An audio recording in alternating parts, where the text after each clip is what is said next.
It's time for the final round in Argentina, and it's been one hell of a season. Christopherson takes round one of the World Rallycross Championship in Portugal. The defending champion takes his first win of the season. 2 years in a row for the Finnish driver. The first double winner of 2015. It's a World Championship win for Sinead. Hansen on the inside on the final corner. Hansen gonna take it. Solberg spun round. Hansen finally gets the job done. It's a Berger crossing the line at home in France. The World Championship leader takes his third win of the year. Timmy has done it again. And this is the worst case scenario for Timmy Hansen. Andreas Backward takes his first win of the year. Hello and welcome to Argentina for the final round of the 2015 FIA World Rallycross Championship. We've travelled to South America, to Argentina's third largest city, Rosario. World RX may be new here, but the city has been a hotbed of motorsport since 1910. Last time out in Italy, Solberg extended his championship lead.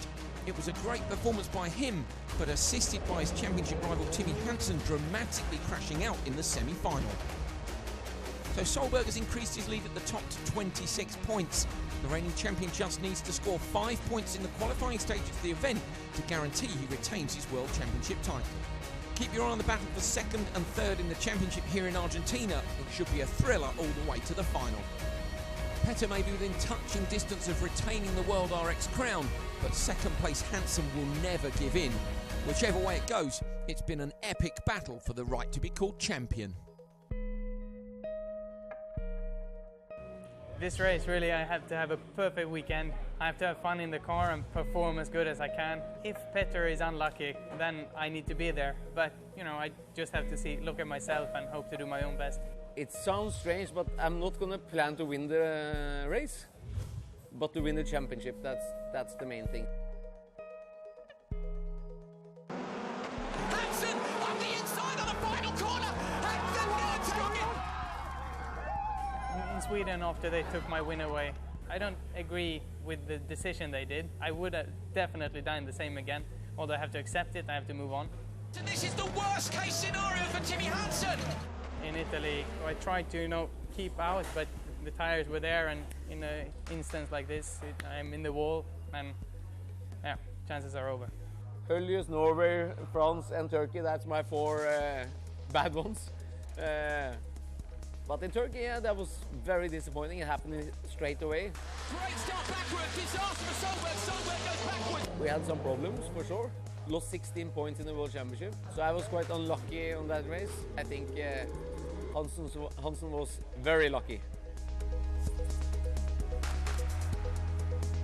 France, at home for Peugeot, and 70,000 people, and just music and winning, and everyone's so happy. It must have been Barcelona, it's new track, good atmosphere. It was great. Hansen's on the dirty side. He's in the wall. There was no room there. It's Timmy's car in one piece. Solberg spun round. But I don't like fights like that, and I like a fair and square fight. But it's one thing is what you see on TV, but when you look at everything, it's quite clear here. I don't know why Petter is upset about all that. From my point of view, it's he caused it himself. Maybe it's because he did wrong himself. Everybody knows this, it's a proper Peugeot team. The cars is built in France. Then you see the results of it, and they've done a fantastic job. I think when you're up against competition like we have here in the World Rallycross Championship, and drivers like Petter, he have a very good car, a good team, and he's a good driver. So he's very tough competition. It's so little chance, but the hope is there. I dream of it, and I'll make the best of what I can. My life is about driving with a passion about winning. we won champagne. Coming up, we've got highlights of the action from Heats 1 and 2, the best of the action from Heat 3. It's crunch time in Heat 4, who will make the semi-final cut. We've got the World RX Supercar semi-finals live. We take a look back at all the great moments from this year. And the last race of the season, the World RX Supercar final live. Here's the track preview presented by Ion Cameras. Argentina, we're at Rosario, a brand new rallycross circuit built at the Autodromo Juan Manuel Fangio. It's just over a kilometre long, 58% asphalt and 42% dirt. A treat here, we're riding on board with the world champion Petter Solberg, releases the handbrake, fires the car away from the line and straight into that banking. Really tricky. Look at the dirt in the middle of the corner and watch this. On the brakes, pitches it in, and a very tight chicane. Off to the right and then into the left. A little pull on the handbrake, crucial here to get traction because the next straight is quite long. Petter there fighting, waiting to change gear. Bit of opposite lock and then pulling gears down. Stays tight on the left to get the line right into the right-hander. Dip, back down onto gravel, and look at this through here. High-speed right-hander, gathering speed, changing the angle of the steering of the car all the way through the corner, back onto tar, and this is the Joker split. Standard lap left, we go to the right.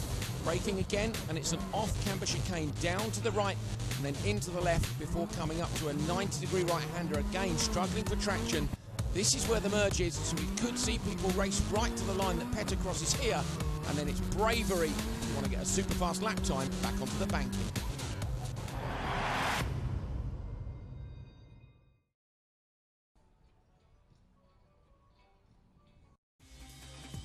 Stunning sunshine and a big crowd saw the start of the heat action in Argentina. First up were teammates Petter Solberg and Liam Doran. Doran looked to have got a great start but dipped the brake in the first corner and allowed his teammate Solberg all the way around the outside. We weren't sure whether or not Liam had seen dirt in the corner or whether he was letting Petter through. Either way, Solberg took the flag and Doran got a 5-second penalty for running wide at the finish. Larson got the best of the starts in race 2.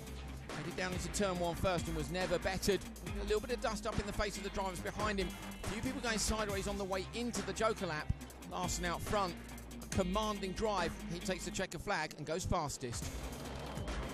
David Genet in the middle of the grid was the man who got away first in race 3. Some people trying to come around the outside, but again, look at the dirt flying up with the final corner rejoins. Genet down into the first corner. Contact, Balmanis into the back of Baby. And that made a big problem for Baby later on in the race. The smoke pouring from the back of the car. Part of the car pushed into his tyre and cutting it. In the end, it would give up the ghost. In the background, you can see one of the cars running completely off the side of the track. More contact here between Balmanis and Baby. At this point, Baby's tyre was still in one piece, and again, a little rub from the rear. In the end, the tyre did let go, and Baby would lose a lot of time out front. Genet took the win and went fastest again. Riding on board with Timmy Hansen on the inside, that P1 grid slot meant that as Backerud moved across, he got squeezed and had to drop back behind everyone into turn 2. Out front, Backerud made the best of the clear track, took the win and the fastest time in Heat 1. Liam Doran was looking to make up for his problems earlier on in the day, but unfortunately had this off at the turn at the end of the track and had to go all the way around the drain to rejoin. Meanwhile, out front, OC Baby, with 4 tyres on the car, managed to take a heat win. Timmy Hansen got the whole shot in his heat race, moved across at Timosyanov and made sure that he made it down into turn 1 first. Timosyanov then the victim. Watch this. Heikkinen into the back of Balmanis, into the back of Timosyanov, and there's nothing he can do. He just gets pushed wide, manages to rejoin just in front of Thomas Brinterson. Hansen takes the win with a fantastic time. Matthias Eckstrom got blown out of the back door on the start. It looked like it was all over for him, but some canny driving saw him make up places on the first lap. He jokered at just the right time, and at the very end of the race, on the merge with his teammate, Eckstrom had recovered to take the win. The final race of Heat 2 saw the world champion high and wide down to turn 1. He did well to avoid the contact between Larson and Genet. Genet letting Larson know he wasn't too happy about it. That continued through the race. This was Genet pipping Solberg at the Joke Lap exit. Manfred Stoll having a spin thanks to a broken drive shaft. Backrud out front taking the checker flag, but the time wasn't as good as Hansen's. It didn't matter for Backrud with first in Heat 1 and second in Heat 2. He sits atop the standings after Heat 2. Then it's Larson, Hansen, Genet, Eckstrom, Markram, Petter Solberg and Heikkinen are your top 8.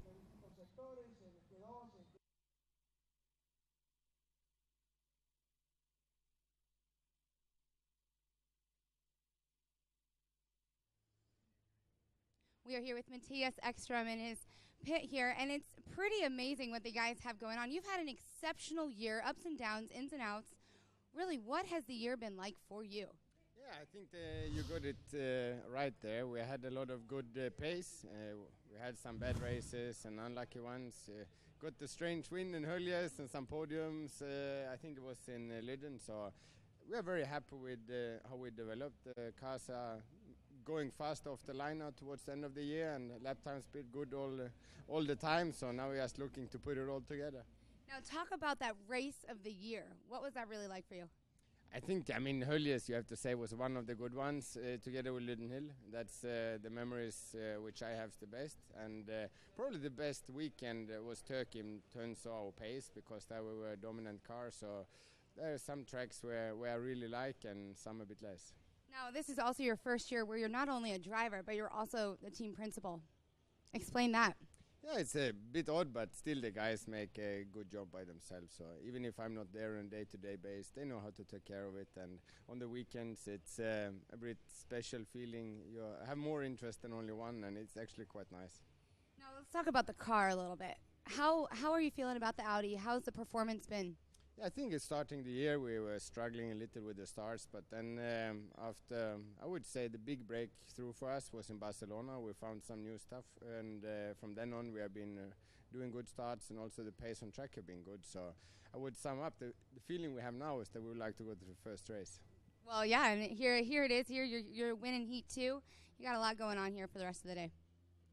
Yeah, I think it's still a long day. I mean, we're 5th in the intermediate after 2 heats. Anton is 6th, so it's pretty okay. Still, we're looking to make something better, but it's difficult now from lane 5, and good Anton has lane 7, so it's still, nothing is over until it's over. Yeah. All right, well, thank you for that. And speaking of Anton, let's go ahead and find him as he's getting ready here for Heat 3. Anton, what a season it's been for you. You've actually switched teams. You're now part of someone else here with Matthias. What's it been like this season? Yeah, for sure. It has been a very good year in terms of learning. It was good to come out from my comfort zone a little bit from my father's team and take the step out in the big world together with Matthias. And I think that, I could have learned so much from him that I couldn't learn in my team last year. So for sure, for my future career, this year has been important. Thank you. Sorry about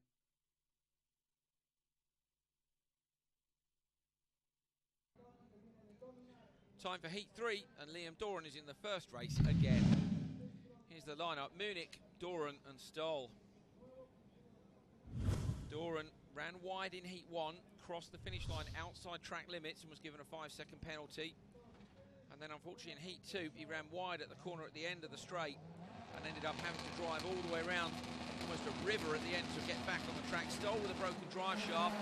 Who can get the job done here? 3 cars away, has to squeeze.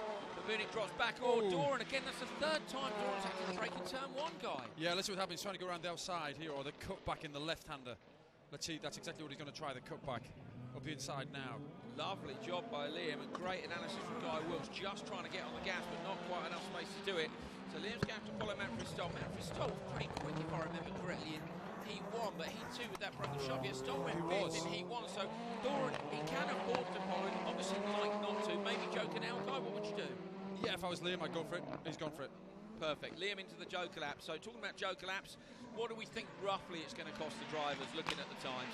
The best drivers at the moment, which are only 2 who are nailing the Joker and good laps, is Robin Larsen and Timmy Hansen.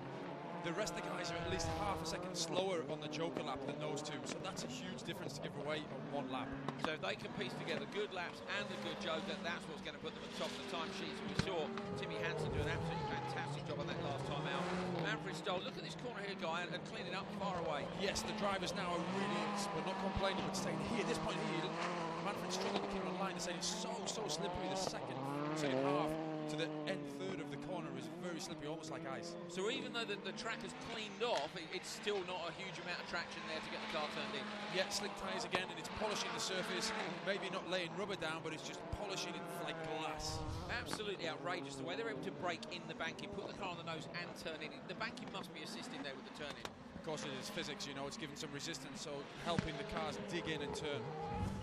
Stoll drops off onto the gravel at the far end. Have to say, considering this track was built last minute, guy, I'm loving it. It's very quick, isn't it? I mean, it's rewarding the brave. We've got that great last corner joker. Yeah, it's obviously not easy. The guys are saying it's slippery here, it's tricky there, you know, and that's what you want as a driver. You want a challenge. You don't want it to be easy, because when it's challenging, the drivers have to work hard, or the better drivers come out on top. Doran still going. What's he got to do to get a good result? I'd love to see him make it through to the semi-finals here. He's the only man who's jokered. Going to catch up with Munich, but hopefully not too soon, because Munich hasn't jokered. Stoll out front. Doran with two bad seasons in a row. The problems he had last year, and then this year just hasn't managed to get it together. I know he's talking about his plans for next year. He'd like to be back in the World Rallycross Championship, and I think we'd like to see him. His car control's great, guy. He's wild all the time. He's great car control. Absolutely, he's going to do enough to get Munich here, but I don't think he's going to do enough to get Stoll. Stoll's made a mistake in the Joker. He might do. This is going to be very close. Good job by Liam Doran. Mistake by Stoll. Well spotted by Guy in the Joker up there. So Stoll costing himself time. Front end of the car with just a little bit of damage. So it looked like he was tyre bales on the way in.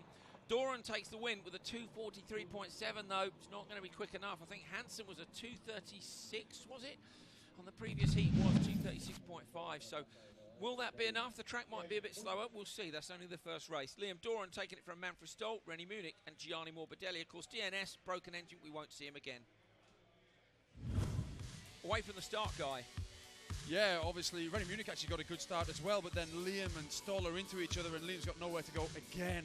But Manfred had every right to cut down and take that line. He was ahead. If you're in slot one, you absolutely have to get a banging start, don't you? You've got to be alongside them. You've got to get your elbows out. You have to get your elbows out. Guy's got his elbows out in the commentary box. He's on the money. Yeah, you cannot be forced to do, you know, something that somebody else wants you to do. You have to make the commitment to say, right, okay, I'm on the inside, but I'm going to shove left. And I'm taking it, and that, of course, there was the mistake from Stoll. That, of course, is what Baccarat did from slot one in the last time out. There's another mistake on the way out too. So tricky one for Stoll, good one for Liam. Heat 3, race 2, lining up for action next. On the inside, Johan Kristoffersson, and it's Petter Solberg, Renis Nitish, Timur Timosyanov, and Thomas Brinterson. 5 cars lining up for race 2, so this will be much more of a bundle down into turn 2. Turn 1, they're normally still alongside each other. Solberg will just be desperate to stay out of trouble. Oh, so close to a jump start on the middle of the grid there for Nitish, was just creeping forward. Solberg's going to get sandwiched between them. Bit of contact from the inside for Kristoffersson. Solberg's trying to hang on, he dips out behind. Kristoffersson gets into turn 1 first. Brinterson up the inside of Timosyanov. Nitish around the outside of Brinterson. And I think he's going to come out in 3rd place. On board now with Solberg. Follows Kristoffersson off the gravel. Great start, you know. It was unbelievable. There was so much going on there, but it's strung itself out now. That's what that chicane does, in effect. Look how much Solberg had to get in the gas there. It was almost like he was going to clip the barrier on the inside. He had to light it up to run the car wide on the way in. Yeah, and you can see a little bit more dust coming into play now, but the surface is still holding up well. I love this braking zone. At the end of the straight, he gets such an impression of how hard they're hitting the brake to get the car turned in on the car here. And then onto the gravel immediately and away as Brinterson out the Joker. Yeah, Brinterson out the Joker, and I was speaking to him earlier, and he was just saying he's not really changing anything on the car. He just wants to drive, obviously first time in the car. But, you know, back to the front, Kristoffersson and Petter again wanting to stay out of trouble. He had a problem. The reason for his poor time in the last heat was a load cell on the gear stick actually failed, so the car engine was being caused to cut all the time. So explain what the load cell does normally for people who aren't familiar. When you pull a gear, basically the load cell senses the load on the gear stick and therefore cuts the engine, allowing the gear to go through. Oh, Kristoffersson ran wide. Sorry, Guy. Kristoffersson ran wide. Looked like he was going to run into the end of the barrier, and Solberg slotted up the inside. Solberg now back to full effect with everything working on the gearbox, but Kristoffersson with a big mistake. Yeah, obviously, you know, gone from first to third in one corner. You said about that left-hander and how tricky it is about the choice for the Joker. I mean, maybe he changed his mind and thought, I don't want a Joker, I want to stay on, and just couldn't get it turned in. And remember, you're trying to max every corner as you do in every race, but there the road is narrow, it splits in two, so you can't carry optimal speed all the time, and you have to actually change your line slightly, whether you're going Joker or whether you're going normal track. Nitish ran wide in that corner, and that allowed Kristoffersson to close the gap back down towards him. Nitish goes into the Joker. Nitish has outbraked himself in the Joker. Nitish has outbraked himself in the Joker. Had to go across the grass on the inside. Brintison's going to be all over the back of him. So Nitish, Brintisson and Timosyanov all joking. I don't know what happened to Timosyanov, but Timosyanov is a long way off the back of the group. So maybe a problem for him, either in the dust or with the spin. And looking for the spotters tower. That's where we are, the Ion spotters tower. Great view of the track here in Argentina. Petter's spotted there. I'm sure he'll be giving him every bit of information he needs. But obviously, anxious times. They just want to get through the semis. But once they've done that, you know, world champion guy, you know, just one more race to go. To be honest, if this goes okay, sitting sort of halfway up the standings on board now, talk us through this. Yeah, down the gears into the Joker, obviously very tight and narrow, and his spotter will be telling him, look, you've got no pressure from behind, just get through there clean. Tidy, tidy, tidy. Solberg through the last corner. Checker flag falls for the world champion. He might be world champion again soon. Nitish behind him, then Brintisson, Kristoffersson and Timosyanov. That was a great race. It was an awesome start. Solberg, look at the screen. Is the screen misted up, Guy? Yeah, it's strange. It looks like it might have done. And dusty, very dusty.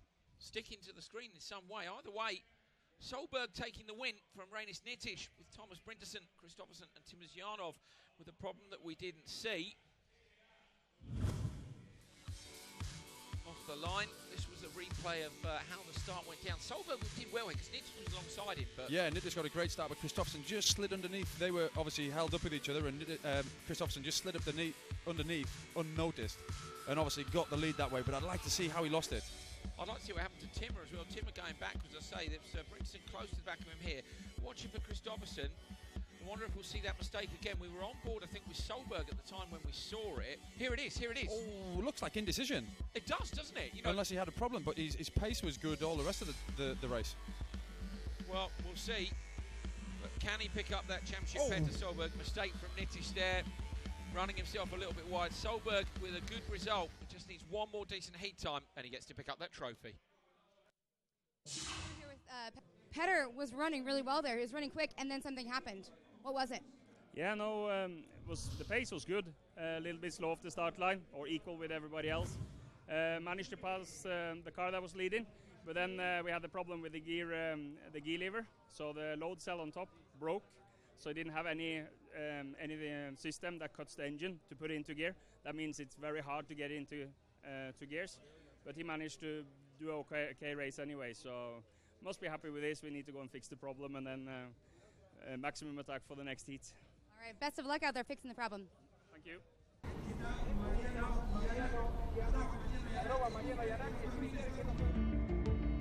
Well, as has become customary, we've got some fantastic footage to have a close-up look on what the World RX drivers are doing. This is Andreas Backrud. Guy Wilkes, this is through the very final corner on the track here in Rosario. It is indeed, Andrew, and obviously this is the merge point, but this corner is actually quite important. It goes over the start-finish line, but you actually come off tarmac.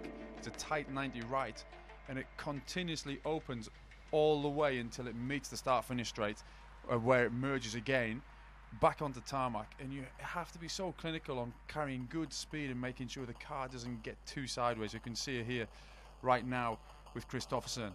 You know, the car, he's fighting the car to keep it as straight as possible, get as much traction before he leaves the tarmac, gets onto the dirt now.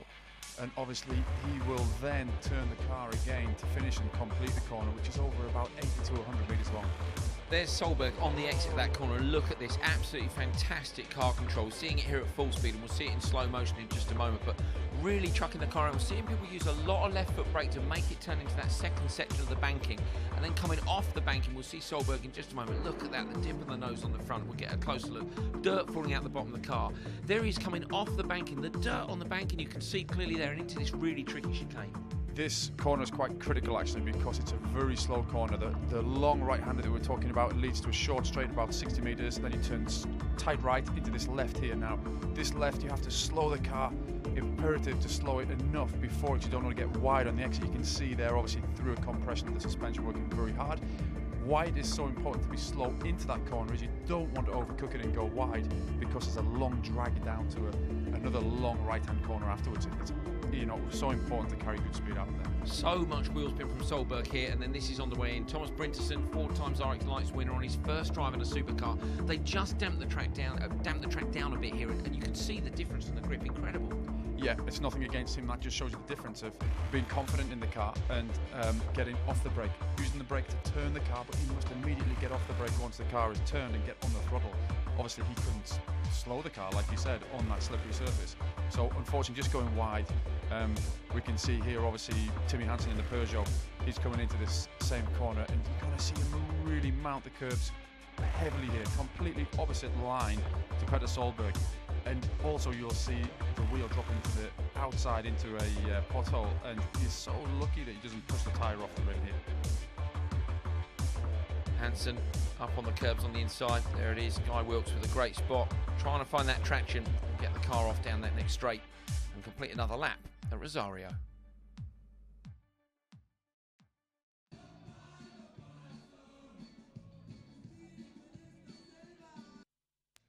Heat 3, race 3 are next up, and they're good to go. On the inside, OC Vaby. Next to him, Markland, and then it's Balmanis, Genet, and Hansen, Kevin. Hansen Kevin, of course, because we've only previously had one Hansen in supercars, and I keep forgetting to call him Kevin Hansen, so apologies, Kevin. We'll get it right when you're in a permanent supercar drive. I'm sure he's done well so far. Can he do the same again this time? Or creeping from Markland, but somehow still gets a good start, whereas Balmanis goes backwards. Genet's going to move across on the outside. Kevin Hansen coming all the way around the outside, trying to go the long way. Kevin Hansen super late on the brakes. I think he's going to go into turn 1 first. He does. Kevin Hansen maybe with a bit of handbrake to turn that in, but Hansen is leading a supercar race. Brilliant effort that. He really did hang it all out there on the line, and he was so close to overshooting, but he's held on to it. Great effort. Let's hope it sticks together. Absolutely fantastic. That's great to see. And Guy, you know, that goes to show, I think, what a good learning strategy the RX lights are. I know they have to be super tidy with those, but you know, the car control is without doubt. Absolutely, and you know, it's all about on the lights, you know, maximising everything, braking and everything, not getting too loose, so haven't got the power of these cars. But they held, I'm just going to say, they held them on the start line for a long time, didn't they? A lot of creeping, wasn't there? Yeah, a lot of creeping. It looked like everybody dipped the clutch again, and then that's when the light went green. That was when I was surprised Markin got away, because it looked to me like Markin was creeping the most, and he thought he'd have to dip the clutch, and then luckily the lights went bang, he was away. But Kevin Hansen round the outside, fantastic job. First time in a supercar. Last year, of course, remember, Kevin Eriksson got a podium here. Hansen's run wide, though. Hansen's run wide, and Vaby's gone up the inside. Yes, he's got to get it back together here and get on Vaby's tail. Might even Joker. Kevin Hansen following Vaby through the lap, having a look up the inside. I don't think there's anything serious about making a move there. He had a test last week at Loriac, where you drove earlier on this year, and he said that the car in some ways is easier to drive. That's a merge there, very close to Balmanis. Genet trying to go all the way around the outside. He did that in mid-hill. We can't see where he's ended up here. He's going to be very close. Whoa, yeah, whoa! He's got two sideways and hit the tyres and rotated. He's get it fired up again. Genet trying to go around the outside, and that loose stuff, lucky, I mean not lucky, didn't put it in the wall, saved it, but by doing so, put it on the barriers on the inside. So not ideal for him, not too much damage to the 208, but that will be damage to his time. Look at the marks down the side of the car from the start contact. But yeah, Kevin Hansen, second place now, dropped the position to Vaby, but said it was easier to drive these cars because you can make up for a mistake using 600 horsepower. Yes, it does allow you to do that, but sometimes it can also get you into trouble having 600 horsepower, you know. Yeah. So, it counters each other. But yeah, he's absolutely right. Sometimes when you need to pull the car in, if you floor it, it can give you the power and the traction that you need. So Davy Genet's just come past the commentary position with his bonnet up. Davy Genet is driving around the track with his bonnet up over the top of the windscreen. He's just come past the there he is. Genet is sitting low enough in the car, I think, to be able to see. But he's now in the high downforce Peugeot 208 with the bonnet up. Absolutely amazing that he can keep going. I guess that is from the damaged guy up hitting the wall. But Vaby, absolutely, Vaby here. He's going to do it, yeah. Close from Balmanis round the outside for second place. Kevin Hansen and Balmanis spin over the line. Balmanis, I think, is going to he does. Balmanis takes it by the finest of margins. It's 200ths for Balmanis to take that. Contact at the Joker lap merge, and he gets it by virtue of spinning across the line first of all.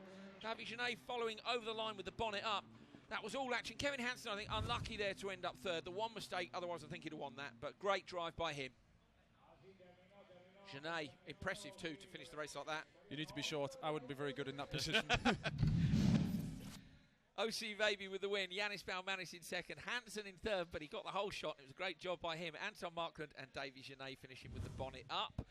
Here's where they go overall. So just 7/10 off. I tell you what as well, that then means Kevin Hansen might have been up on Peter Solberg's pace. Yeah, absolutely stonking effort by him. Just one small mistake where they say it's getting so slippery. As we can see off the start line here, Davy Genet got the whole shot down the first corner, but watch Hansen come all the way around the top of the banking and cut down late in the brakes, has a better line into the corner, Obviously uses the handbrake to get it sideways and stop the car. He's trying everything there. Manages to keep it on the inside and just pushes very wide. Brilliant, brilliant job. And I say a little mistake later on, but you know that's a bit of an eye-opener for everyone, isn't it? Watch out if there end up being 2 Hansons in World RX. It's going to be carnage down into turn 1. Absolutely, you know, here we see a split, and obviously Baumann is taking the Joker here. So this was Janae, so this was him trying to go, and we lose him in the dust here, Guy, but he's super high at this point and then spins to the inside, just nudges the front, and that spin, unfortunately, looked like it broke the bonnet pins. Here it goes, bang, up to the top, and that's it. The vision is gone instantly. Stunning job by him. That was a great race.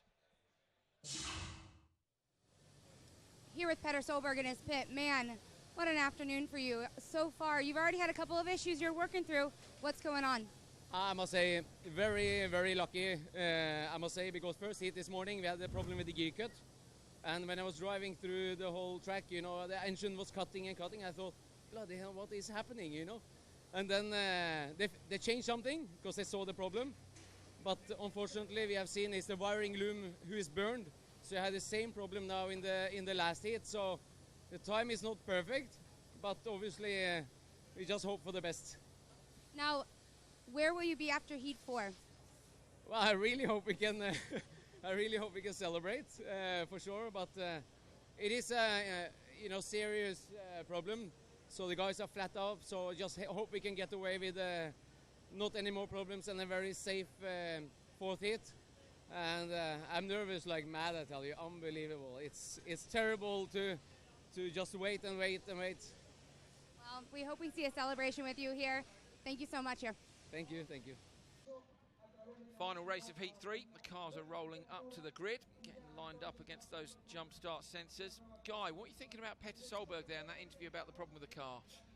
Hopefully it should be an easy find. He said it was wiring that they'd found and can replace the wiring, but the gear cut basically is what it is. It allows you to stay flat on the throttle and pull up the gears, so minimizing the time loss as opposed to dipping the clutch and changing the gear like you would in a manual car. So not the biggest of problems, it's just finding the cause of the problem.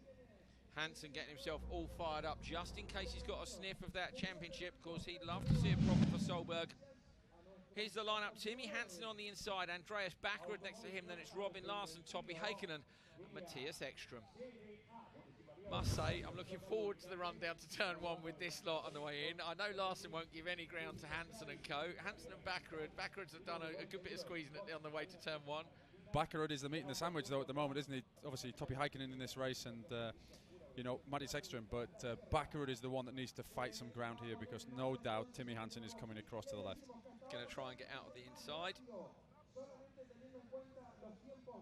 The Peugeot Sport team looking on. Peugeot Hansen from the paddock area, looking on nervously. I think they know it's a long shot. Here we go, nearly ready for the final heat race of Heat 3. On board with Hansen, he glances up to the lights, he's pulling on the handbrake, ready to release.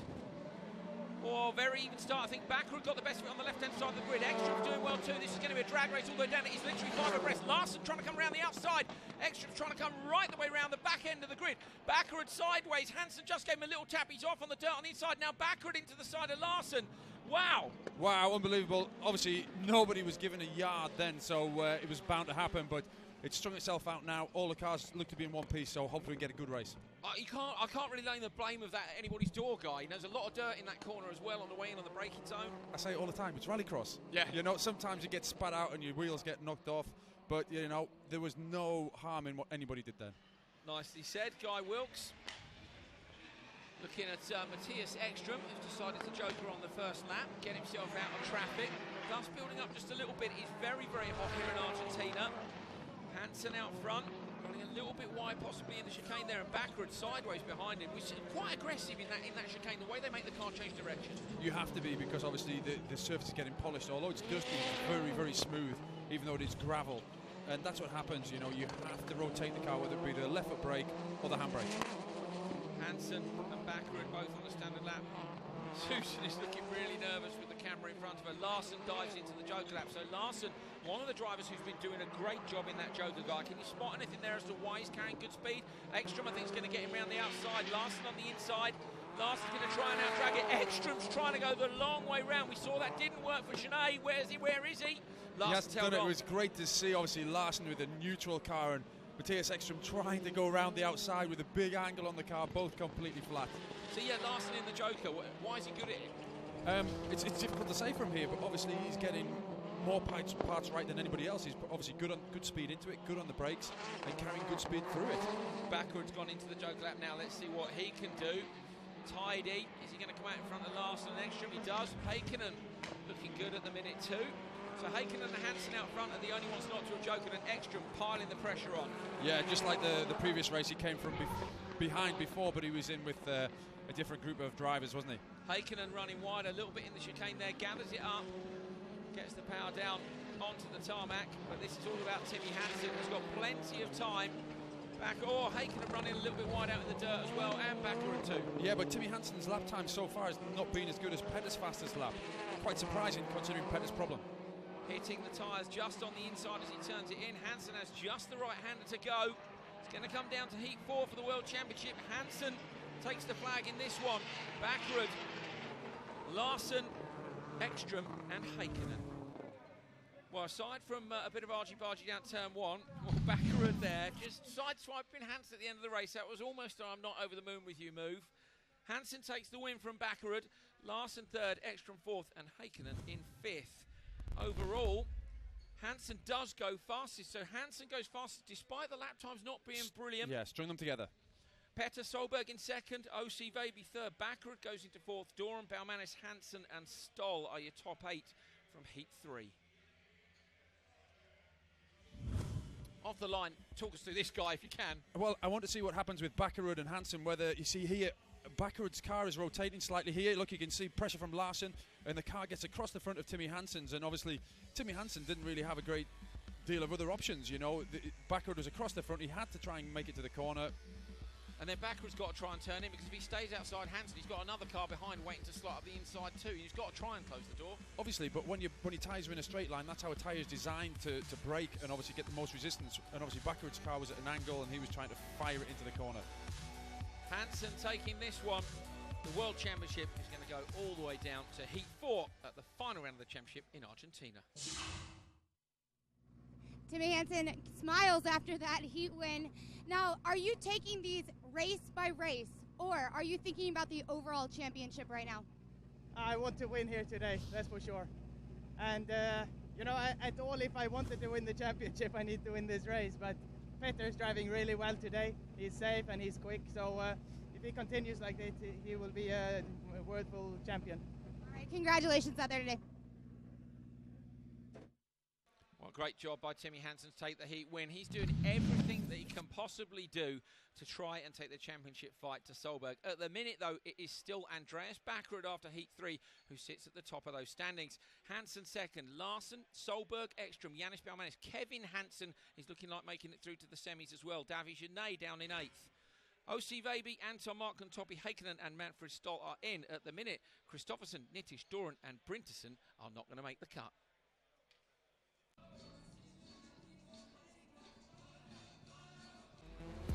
Among the new faces in a supercar here in Argentina are 2 champions from the 2015 support categories, Kevin Hansen and Yannis Baumanis. Hansen won this year's RX Lights title, the prize for which is a supercar drive in the final round of the World Championship. To work so hard all year and in the last round to wrap up the championship in RX Lights is just really great. And you know, after all the hard work, all the season, and to get this prize in Argentina is amazing. It almost makes a nicer victory when you have really, really hard competition. And I think that's the key to rallycross. And you know, you work so hard all year to beat those really, really professional drivers. And when you do it, it's just the best feeling in the world.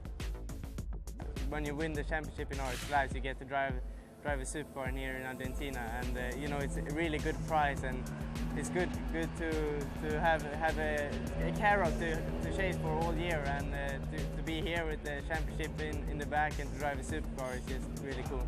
Baumanis is the new Super 1600 champion, but has also had outings in supercars during the course of the season. For Argentina, he replaces Max Puscher at World RX Team Austria.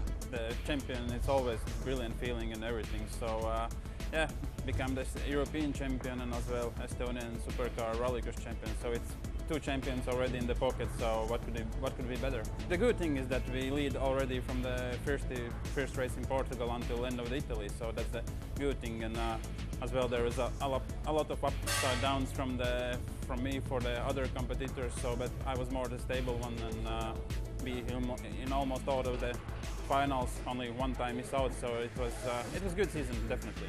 It was quite interesting moment that after the European champion Super 600 celebration, I get some 20 champagnes on me, and then open eyes. You know, when it's champagne, then you almost can't see anything. And then in my front of us Manfred stall, give me this T-shirt and then say welcome to Team Austria. So yeah, and that's how we became to here. So it's a great feeling that they invited us to drive here, and it's brilliant.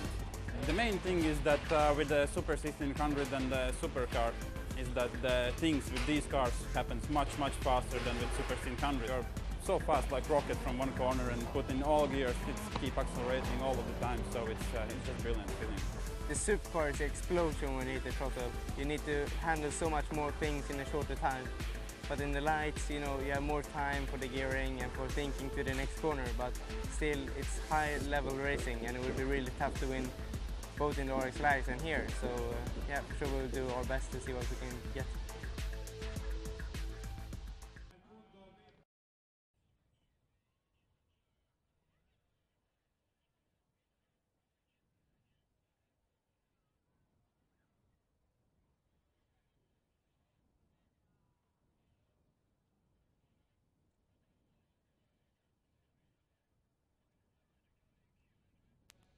While you join us live in Argentina for the final round of the 2015 World Rallycross Championship. You can see the cars are being prepared already for the semi-finals, which start in around 15 minutes' time. Earlier on today, the FIA stewards decided to cancel Heat 4 of RX Argentina for safety reasons due to track conditions, and I have to say we respect that decision because it was dusty and hot here. If you're just joining us, my name is Andrew Coley. Alongside me is Guy Wilkes, who's got experience of competing in the World Rallycross Championship. Guy, the most important piece of news from all of this is that Petter Solberg has retained his World Rallycross Championship title, and he thoroughly deserves it. Yeah, I was just about to say, deservedly so. He's had a fantastic season and just proved to be the consistent man, and his pace, you know, he's so spectacular. This was earlier on today when he got back to the paddock. He just heard that Heat 4 had been cancelled. He was far enough up the standings to know he got the job done. They were obviously hoping it was going to happen because he's got a top on there. You might notice the 3 stars at the top, and that's from football, of course, when they win the World Cup. That's Petter's 3 FIA World Championships. 2003 World Rally Champion, 2014 and 2015 World Rallycross Champion. Undefeated since the start of the championship in terms of being the champion. Absolutely brilliant job by him. We can have a look at the standings as they were after Heat 3. And we'd already worked out, roughly, we reckon that even if Petter had retired from Heat 4, he would have got it done. It's Backrud who took the TQ, Hansen behind him. Hansen doing everything he could to try and stop Petter. It was out of his hands. Then it was Larsen. Petter, so you can see, is in fourth place. Matthias Eckstrom, Yannis Baumanis, Kevin Hansen, Davy Genet, that was your top 8. Petter only needed to be in the position that Manfred Stoll is in 12, which gives him 5 championship points. Ignore the points on the right-hand side. Those are qualifying points. He would have had 5 if he'd been in 12th. He did it in 4th, so he absolutely smashed it out the ballpark. Great job by Petter, Guy. He was nervous too. Yeah, I was just going to say, taking away from that, this weekend he was nervous. Aside of Petter Solberg, we don't normally see bubbly, full of confidence, you know. And he's done everything in terms of rallying and rallycross and just had a fantastic career, really, but now he's really in his A game. Well, earlier on, Kate Osborne was down in Petter's pit area, managed to grab a chat with the new world champion, retaining, of course, his world championship title from last year. So let's hear from Petter Solberg, the world rallycross champion. What a better way for Petter Solberg to celebrate that. You're getting selfie pictures. You have your whole team around you. You are the FIA World Rallycross champion. How does that sound? Fantastic, you know, and I don't know, I'm ready to celebrate because I really want to drive the semi-final and the final. And now I actually want to win it. The fourth hit, I was actually planned to just back off and drive the last car and just drive very slowly around because that would have been enough to win. So I was actually in the toilet when I heard it. But anyway, it doesn't matter. It's unbelievable feeling. But But I'm ready to drive the semi-final now, and I want to try to win it. When you have this amazing team behind you here too, what does it take to win it? Honestly, my team is, they're handpicked. They have been with me the whole time, and they have the same passion as I have, and they want to really win it. And they are away from home a lot of time, and I maybe ask a lot from them, but it makes results, and I think everybody is very, very happy. And my son and my mother and father is back home also, so I'm very happy. Well, you also have these passionate fans around you. Your family may be at home, some of them, but you have these passionate fans of Argentina backing you as well. How does that feel? I must say, yesterday it was unbelievable, the support we got, and I think when they're opening the gates now for the people to come in here, it will be a big thing. I'm not finished yet to drive, I'm going to beat you still.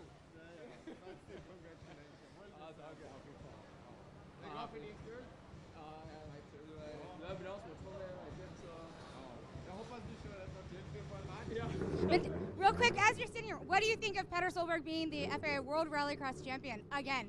No, I think he's the guy we're the best. So, sometimes the lucky winners, but he made it by skill, and I have huge respect. And he has very good driving standard, very good car performance, car handling. So for the moment, he's the man to beat, and I think him and the whole team can celebrate because for the moment, like I said, there are no one better, and they won fair and square, so I have no problem to congratulate, but we will try and come back.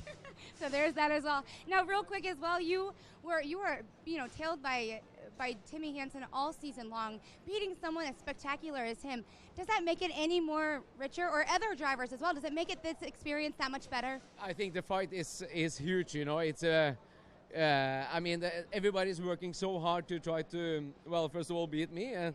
And I like it. The more competition, the harder it is and better it is.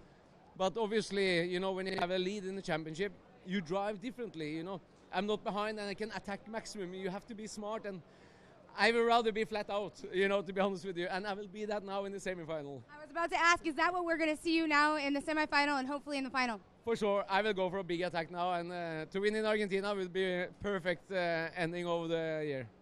And one last question, where do we see you, here in 2016?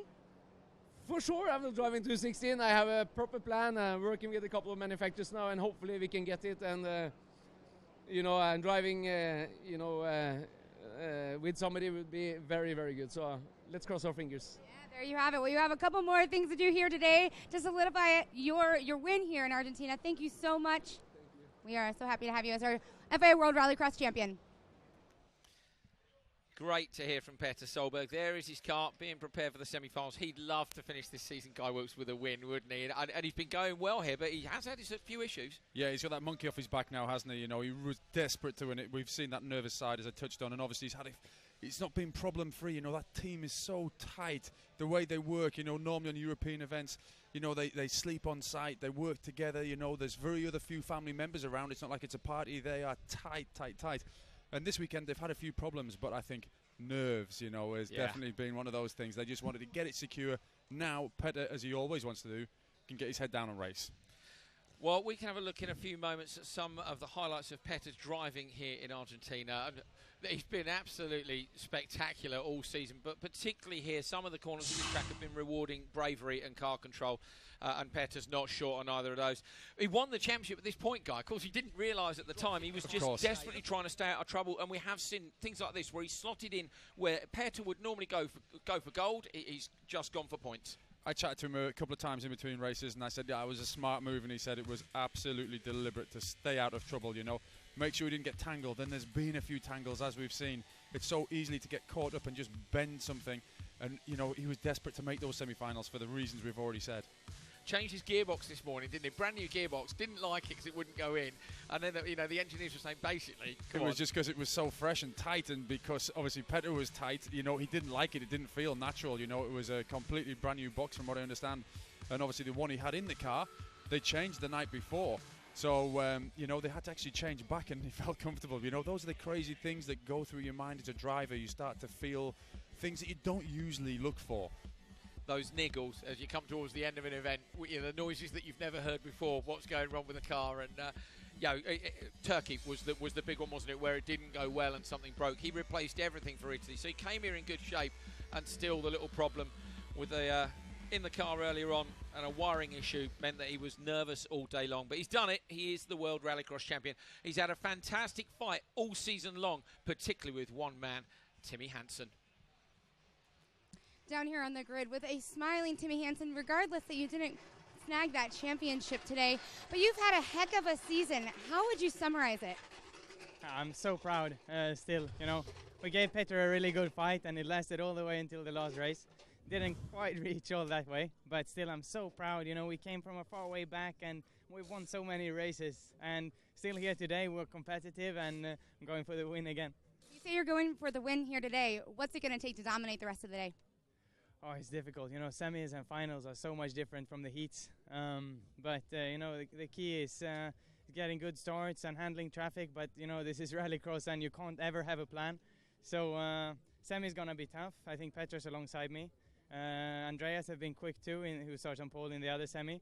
So you know, but I love this. I love the semis and the finals and the fights, and I'm looking forward to it a lot.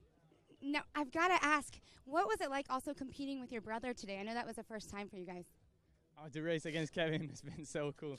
I think I've been more excited for him than for myself. Well, that's really great to have also a family that backs you the way that it does and a team that really supports you. How do you describe them? Kevin and me work so good together, and we have really similar driving styles. So talking to him, even though he's been in the lights car, we've still spoken together and given each other advice. And now he's even in a supercar, you know, and God knows what's going to happen next year. Oh, really exciting. Well, best of luck here the rest of the day. We wish you the best. Well, Timmy, referring to his brother, who's done a fantastic job here, but undoubtedly Timmy Hansen was the one man who could have taken the World Rallycross Championship away from Petter Solberg. Took until the second half of the season. It's been an outstanding season. Here's a look back at all the action up to Argentina.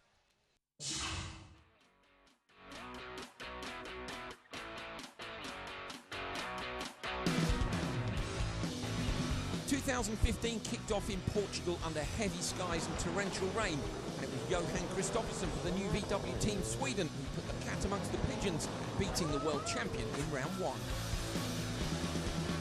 Germany saw Solberg immediately hit back. He tamed the Sachs curve at the famous Hockenheim circuit, took a maximum score, and with it the championship lead. Last year's winner in Belgium stood atop the podium again after a brilliant drive in the final, saw Topi Heikkinen beat the world champion in a straight fight to the flag. With 3 wins in 3, the Nordic Marauders crossed the channel to Lydden Hill in the UK in dominant form. Solberg defeated Eckstrom to take the win at the birthplace of rallycross. Back to Germany and the Ring, another classic track with its infamous lottery of a first corner. Frenchman David Genet was untouchable and took Peugeot Hansen's first win of the year. The tranquil forests around Hollius came alive when 40,000 Swedish fans watched 2 of World RX's best drivers go literally door to door until the very last corner. Hansen took the flag, but the stewards disagreed with his tactics and Eckstrom was given the trophy.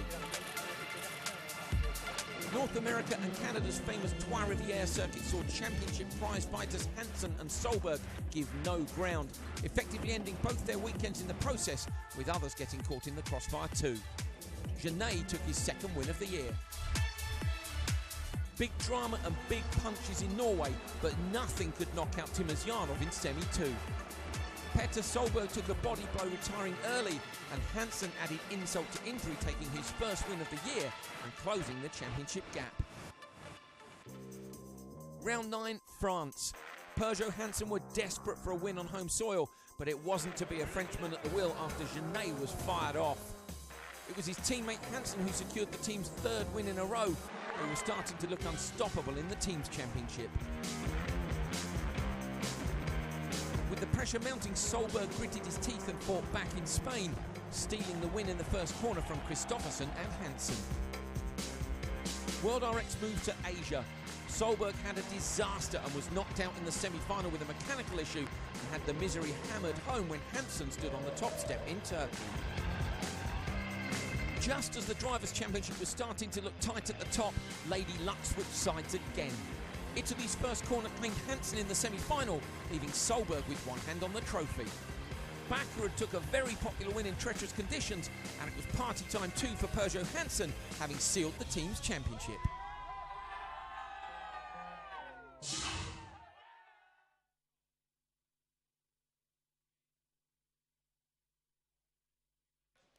Some absolutely brilliant action. Can't wait for a bit more. We've got one more set of semi-finals and one more final to go. And we've got, of course, places in the championship up for grabs. Hansen, Kristoffersen and Backerud are fighting for second, third and fourth. Solberg, of course, confirmed as the World Rallycross champion. There's Toby Heikkinen sitting on his tyre rack. A little round of applause for himself. Kate Osborne is down in that pre-race holding area, and she's managed to grab hold of Matthias Eckstrom, who, of course, we saw celebrating with Petter Solberg when he picked up the title earlier on today. Down here on the grid with Matthias Eckstrom. Now, Matthias, we have some pretty high competition here, some really talented drivers. What is it going to take to win today? I think a very good start and tried to make some good moves in first three corners. And we have seen a lot of action there, so I'm pretty sure we have to be on our toes to use the opportunities that comes there. Yeah, no doubt about that. And I got to ask you, this past year was a new kind of a season for you. You were not only a driver, but you were also a team owner. How was it? Yeah, we had some ups and downs. We were very happy with the lap time pace we had. We were struggling some part of the season with starts, but now the second half we found our rhythm. Now we just need some luck and build it all together. Well, hopefully you have that rhythm and that luck here today. Best of luck. Well, Eckstrom saying it how it is. A decent start is what is required, and that is definitely the case. We've seen everybody needing to get through. The banked turn one is okay, but it's as they go into turn two, and the very, very tight chicane down there, of course, it's a proper grid for the semi-finals rather than a line grid for qualifying. So if you're up the front of the grid, you stand a better chance of not having everybody fight for that spot into the turn. Yeah, I agree with you, Andrew. But you've got to remember that it's a very high-speed approach to a very tight right-hand corner. And as we've seen in previous action today, you know, sometimes being in front isn't the key to success. Kevin Hansen and Timmy Hansen there. How impressive has Kevin Hansen been this weekend? Wow. You know, we've only seen a little bit from him, but particularly that one move. Yeah, well, they've said there's no pressure on him. You know, obviously he's been running Osberg's OMSE team this weekend. Obviously, if you're winning the RX Lights, of course there's no pressure on him, but as a driver you always want to win, and what better way than having your brother on the grid in your own family team. And he beat Timmy, didn't he, in the first heat race as well, which I'm sure he will have loved. But going to be great to see. I know he said he wanted to make it through to the semi-finals, and he's done that, so it's a great job by Kevin Hansen. I'm sure he'll be feeling a little bit nervous now, knowing, of course, this is the knockout stage where you've got to make it through. We can see there Rainis Nitish, Anton Markland. Yeah, absolutely. This is the business end of the weekend now. You know, we are absolutely up for a fight. On the right-hand side, that's O.C. Veiby, and we're hearing that he has withdrawn, and that bumps Johan Kristoffersen up to the semi-finals, so this could be very interesting indeed.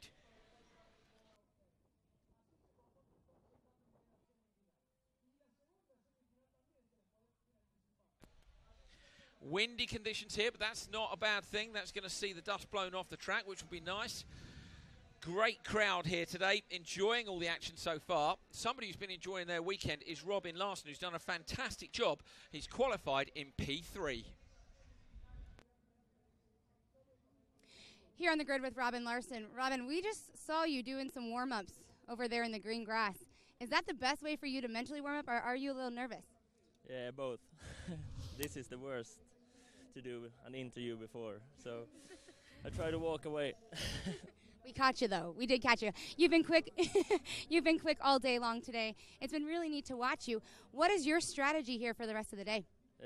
Taking the start, obviously. It's the leader who wins the race, so we have started really good, and we have a really good starting position between Eckstrom and Backerud in the front, so it's looking really good. So a good start now, and we'll push. All right, Robin, best of luck out there. Well, Larsen, always a little bit nervous guy, but it's a great job by him. You know, he's going to be on the front row in semi-final number 1. So he's been really consistent, hasn't he? And we've talked about it, how quick his standard laps have been and how good his Joker laps have been. He's had a cracking weekend, and we've seen him do this before. Petter Solberg preparing for the last semi-finals and the last final of the year. Can he take the final win of the year? That would top the season off just nicely, wouldn't it? Leaning on the car, looking very relaxed, and that's because the main job has been done. Down here in Rosario, in Argentina, Petter Solberg is the World Rallycross champion. Is he going to win the final round of the World Rallycross Championship? We are about to find out.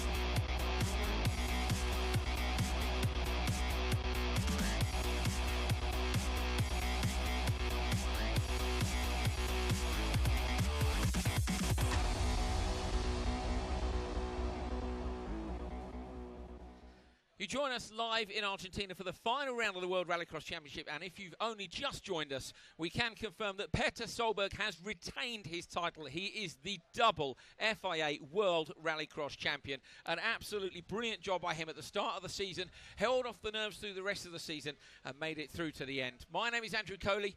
I'll be looking after you for this final round of the championship. Alongside me is Guy Wilkes, another World RX competitor. We look forward to seeing back in a car, but we're glad to have in the commentary box. And we've got Kate Osborne reporting from down in the paddock. And that's handy because she has gone and found Petter Solberg. So we can have a chat with the world champion right now. Petter, again, congratulations on the recent crowning of the World Championship here for Rallycross. It's pretty amazing, but now it's time to switch gears and go racing again. How do you do it? To be honest with you, I have been switched on all the time. You know, I haven't had time to celebrate or do anything. You know, I'm so focused on trying to win this race, and obviously, yeah. But I think everything will come after. You know, but now I'm pumped up. What is the key to today's races? I don't know. I need a very good start, and I haven't. I had problem both heats today, you know, and now they say it's working. So I'm actually looking forward to the first start and the straight into the first corner. So, but of course, I would like to win. That's why we're here. Now, you talk about some problems earlier. How's the car looking right now? Well, it was a fire in the car, you know, in the electric, and now they have fixed everything. And it was the camera box inside who was, you know, laying on some cables, and just very, very lucky. I tell you, I've been very nervous the whole day. So, but now it seems okay. So looking forward to drive. All right, best of luck. Thank you, thank you. Petter Solberg looking very relaxed, and that, of course, is because he's got that title sorted. So looking forward to seeing all these guys now go head-to-head with nothing to worry about championship-wise. Going to be fantastic. Here's what we've got coming up for you in the next hour. We've got the World RX semi-finals. Remember, there are 12 guys in, only 3 go through from each of those semis. We've got a look back at the whole of the season for the World Rallycross Championship. And then we've got the Supercar final live, the last one of the year. Who's going to take the win in Argentina? Is it going to be the champion? Cam Backer is still 3rd place in the championship. Guy, great fun so far here in Argentina. The track's been rapid, and you know, we've seen some great racing. Turn 1's a bit tricky. The Joker Lap X6 exciting. Yeah, the track has changed and evolved, and then obviously with them having to water the track to keep the dust down, you know, that was the reason obviously Heat 4 got cancelled. So hopefully there's enough water in the surface now to bind it all together, and we can get through these semi-finals without anybody being hindered. That's what we all want, is a good, clean race. And to be honest, I'm sure that's what's going to happen. Well, we can have a look at how the lineup is for both of those semi-finals. This was how they stood, remember, after 3 qualifying heats, but they still get the full championship points. You can see that down the right-hand column. Andreas Backer at TQ, Hansen 2nd, then Larsen, the world champion, double World Rallycross champion, Petter Solberg in 4th, then it's Eckstrom, Baumanis, Kevin Hansen 7th. What a good job by him. Davy Genet is in. O.C. Vaby is showing us in here, but look down at 13th. Johan Kristoffersson was there. He is in the championship at the minute in 3rd place, and they've pulled O.C. Vaby and ended up with Kristoffersson going in. So I doubt he'll be over the moon about that. Markland, Haken and the Stoll rounding out the top 12. The odd numbers go to semi-1 and the evens to semi-2. Going to be lining those cars up on the grid very shortly indeed. And looking forward to see who can get down into turn 1 first. Kate is down on the grid, and she's managed to grab Andreas Backerud, who of course has got the TQ position, so will be in pole in semi-final number 1. Down here on the grid with a top qualifier, Andreas Backerud. Now, you've really been the guy in the heats today. It's been pretty impressive. What do you attribute the success of the heats to? I've been flat out, you know. It's a big race. It's all about the 3rd place in the championship, so I'm really flying and trying my best, you know, 110% everywhere. Do you think a lot of it has to do with any kind of confidence that was built from the win in Italy? Yeah, for sure. We have some good races in the pocket, so I mean, we are in great driving shape. So yeah, we just go all in. All right. Well, best of luck. Go get them. Thank you. Thumbs up from Backerud. Anton Markland getting ready. Umbrellas over the cars. Guy, it's hot here today. I mean, obviously the dust has been an issue, and we're hoping that won't happen in the final. But for the drivers too, you know, you need to be on your A game in this heat. Yeah, you want to be out of the car for as long as possible, because it is just like a cooker being inside it and stood still. Obviously no airflow through it, although you did mention, and you can see the flags in the background, there is a stiff breeze now, the strongest wind we've had. They'll be welcoming that. Gené's 208. Gené earlier on today with the bonnet up. In fact, look, you can still see tape on the bonnet pins. I mean, that's belt and braces, isn't it? I'm afraid I don't think the tape is going to help with keeping the bonnet down. But that was an incident that caused that, a bit of action into the back of somebody in front of him, and a lap and a half later, obviously his bonnet flipped up and the last pin snapped when the wind got underneath it, and he drove the rest of the race, as we all saw, with the bonnet up. It was a great effort, and I'm sure, like I said, you know, there's no way I could have done that. Yeah, well, you're too tall, you were saying. Yeah, too tall. Gené sitting low enough in the car. Gené, of course, tried the all the way around the outside manoeuvre on Pusher in Linden Hill, got away with it. It's up for FIA Moment of the Year online. So a great job by him. Unfortunately, couldn't quite pull it off the second time here in Argentina. You can see the grid is being prepared. The marshals are down there with the little sticks. If you're new to Rallycross, they'll put them on the grid. This is more like a traditional grid. So 2 cars on each of 3 rows. They're on there in qualifying order, as I say. The odds go to semi-final 1 and the evens to semi-2.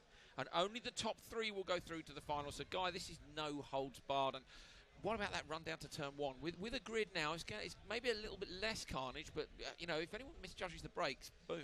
Yeah, I think before was potentially easier because everybody was in a line, so you got to drag off the line and everybody stayed alongside each other. Whereas now I think there's going to be a lot more jostling for position. Who knows? It's going to be a very fast approach, obviously, around that long, like Indy 500 circuit, isn't it? That banked corner at turn 1, and then about 80 metres after that, you're braking hard, so you're from flat out 220 kilometres an hour down to second gear, then almost some of the guys get first gear in the left hand at turn 3. Been great stuff so far, and this is fantastic too. I love to see the drivers preparing to race. We saw a look there at Kristoffersen and Backerud. Kristoffersen is just so cool. Backerud's cool too, although he's not looking quite as relaxed as he was when we saw him earlier today with the steering wheel on the dash, just fully chilling in the car before a heat race. Yeah, absolutely. But like you said before, the reason I think that Kristoffersen's obviously gone in and Webe's been pulled is they're trying to defend Kristoffersen's 3rd position from Backerud. Obviously, you know, there's there's a lot at stake, and obviously everybody wants to win, but it's a strong position to finish in 3rd and rather than 4th. Looking at the points, it was 228 to 215 with Backerud, and Backerud's out-qualified him by a long way, so I think that's going to be super close, and that's for the podium finish in the World Rallycross Championship. So Backerud will be going for it as he brings the car up to the grid. Kate Osborne has managed to find someone else down there waiting to race. Down here on the grid with Anton Markland. Now, you've had a really great here at the end of the season. You've been really pushing hard. What's been the difference?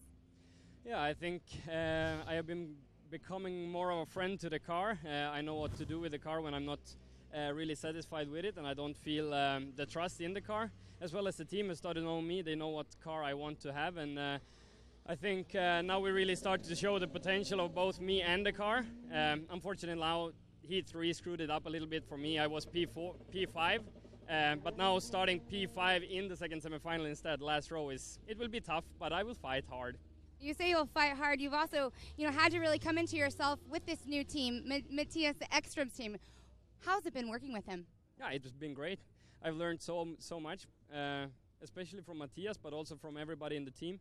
They're coming from racing, from rallying, from rallycross, and they have so much to learn. They have so much experience of different kind of racing, so it has been a great year for sure.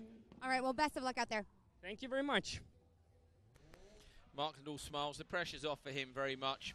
Spoke to him earlier in the weekend, and he was very much keen to be back in the World Rallycross Championship next year.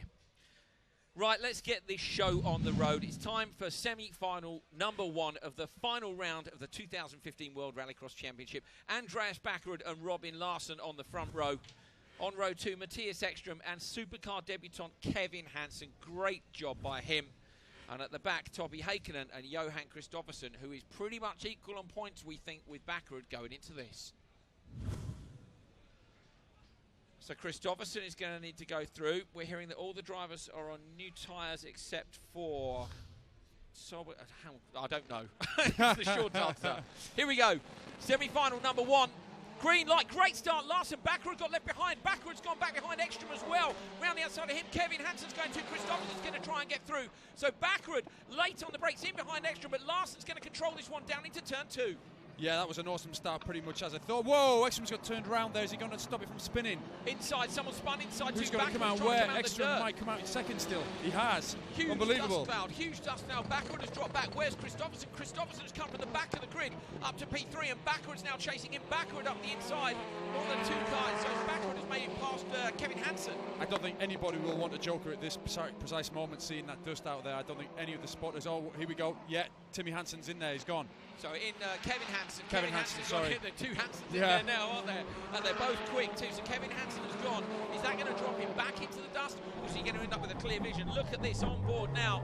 Down towards the right, on board with Andreas Backerud as he throws it into the chicane, comes back out the dust, and the track just appears in front of him, guy. Yeah, absolutely. This is difficult. You know, they have drenched the track. It will be slippery running on the mud, but you can see it's going straight through the dust.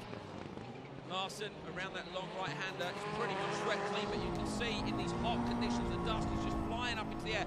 Backerud offline there, guy, almost trying to keep himself out of the dust so you can see where he's going. He's gone joker. Backerud Whoa, he's hit the tyres. Backerud into the end of the joker lap split, so Andreas Backerud, the TQ man, has thrown the car off, gets back on the gas, he's down. There is deep mud down there from torrential rain. I think he's ripped the wheel off, Andrew. Oh, Backerud then. Backerud is out. The TQ man is gone. In the dust, he hit the end of the tyres on the joker lap split, so Backerud is out. Robin Larsson is leading this one. What a great job by him. On board with Backerud, looking at him. He's okay. He's on the radio to the team. The door's open. I think he's reaching for the radio to the team guy. Yeah, absolutely. He looks disconsolate there. You know, it's. I think it looked like a last-minute decision, but obviously his sight. You know, I don't know. He had we the saw car, him. yeah, really sideways. I wonder, you know, it's almost gripped up too early and fired him off to the right-hand side, and then down that bank, and he span it round, but either broken or couldn't get it out the ditch. Yeah, who knows really what the reason is. Larsson out front, that's where he needs to be for the clear vision. Behind him is Eckstrom and Kristoffersen, so Kristoffersen here could be just grabbing back that championship 3rd place from the clutches of Andreas Backerud. The 3 that made the great start. It just shows the difference and the importance of making a great start in these conditions. It's very difficult out there. Larsson passed the wave yellow. Of course, he can't overtake under a wave yellow, but no, he'll be trying to pass there. Into the joker lap in the background goes Johan Kristoffersen. The top 3 drivers haven't joked, so Kristoffersen drops down. Apex is in nice and close to the tyre bales, flicks the car around. Kevin Hansen, who has joker, comes around behind him. Hansen's going to be carrying more pace. Can he find more traction? I think Kristoffersen's going to be able to shut the door on him. Yeah, he's got 2 laps to fight for that place because obviously he's in 4th position at the moment. Kristoffersen's in 3rd. So, you know, Hansen Jr., all to play for. Rallycross, anything can happen. Larsson is surely going to wait for the last lap to joker just to keep himself out of the dust, guy. Clean air, yeah, absolutely. He is holding the kingpin at the moment. Larsson on the front row in the final. Is this going to be the time he takes it? He again, rubbish start to the year, just not enjoying himself at all as we see Eckstrom going to the joker lap. Eckstrom, watch now, Hansen, Kevin Hansen pulls out from behind Kristoffersen. Great job, Kevin Hansen around past Kristoffersen. So we didn't see what happened. Kristoffersen, to be honest, a little bit of a go slow. There's a very loud misfire as they come past the competition. I think Kristoffersen's got a problem with his engine. They came past us super loud. But Larsson continuing to lead. It's now Eckstrom and Kevin Hansen who look like they're going to make it through. Yeah, absolutely. This is an incredible race so far, packed full of action. Larsson then into the joker lap. On the final lap, he's got clear vision in front of him, avoids the tyres that Backerud clipped. On the brakes, into the right and then to the left. He's going to gas it up and flick it around the long right-hander. Look behind him, it's an absolutely massive lead. It's a dominant win for Robin Larsson in semi-final number 1. He goes through to the front row of the final. With him goes Matthias Eckstrom, and Kevin Hansen will make the final at the first attempt in a supercar in the World Rallycross Championship. Great job by Timmy Hansen's younger brother. Yeah, unbelievable, but I think Robin Larsson did a cracking job there. He got a great start. He was nervous before, he said, but just got the start and got his head down and no mistakes. Kristoffersen parked at the side of the track, so Kristoffersen and Backerud out. Kristoffersen's going to get more points than Baccarat in this because he made it further through, but until we see the championship points, we're not going to know who's got third in the title fight. There's Baccarat's car, pulls it into gear. He's not looking happy, trying to get it out. You can see down there we had torrential rain in the run to this event, ironically now with the bright sunshine.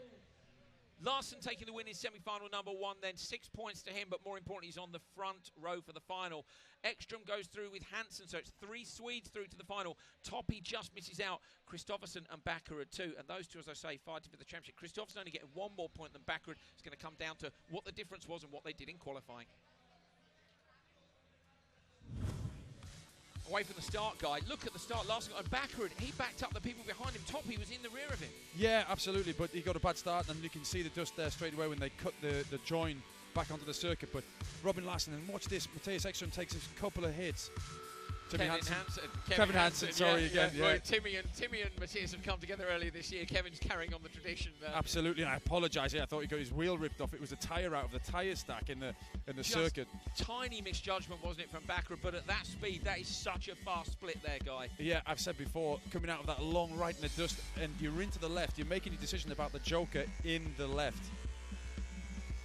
This was where Kevin Hansen got past Kristoffersen. Kristoffersen, we know, had a problem.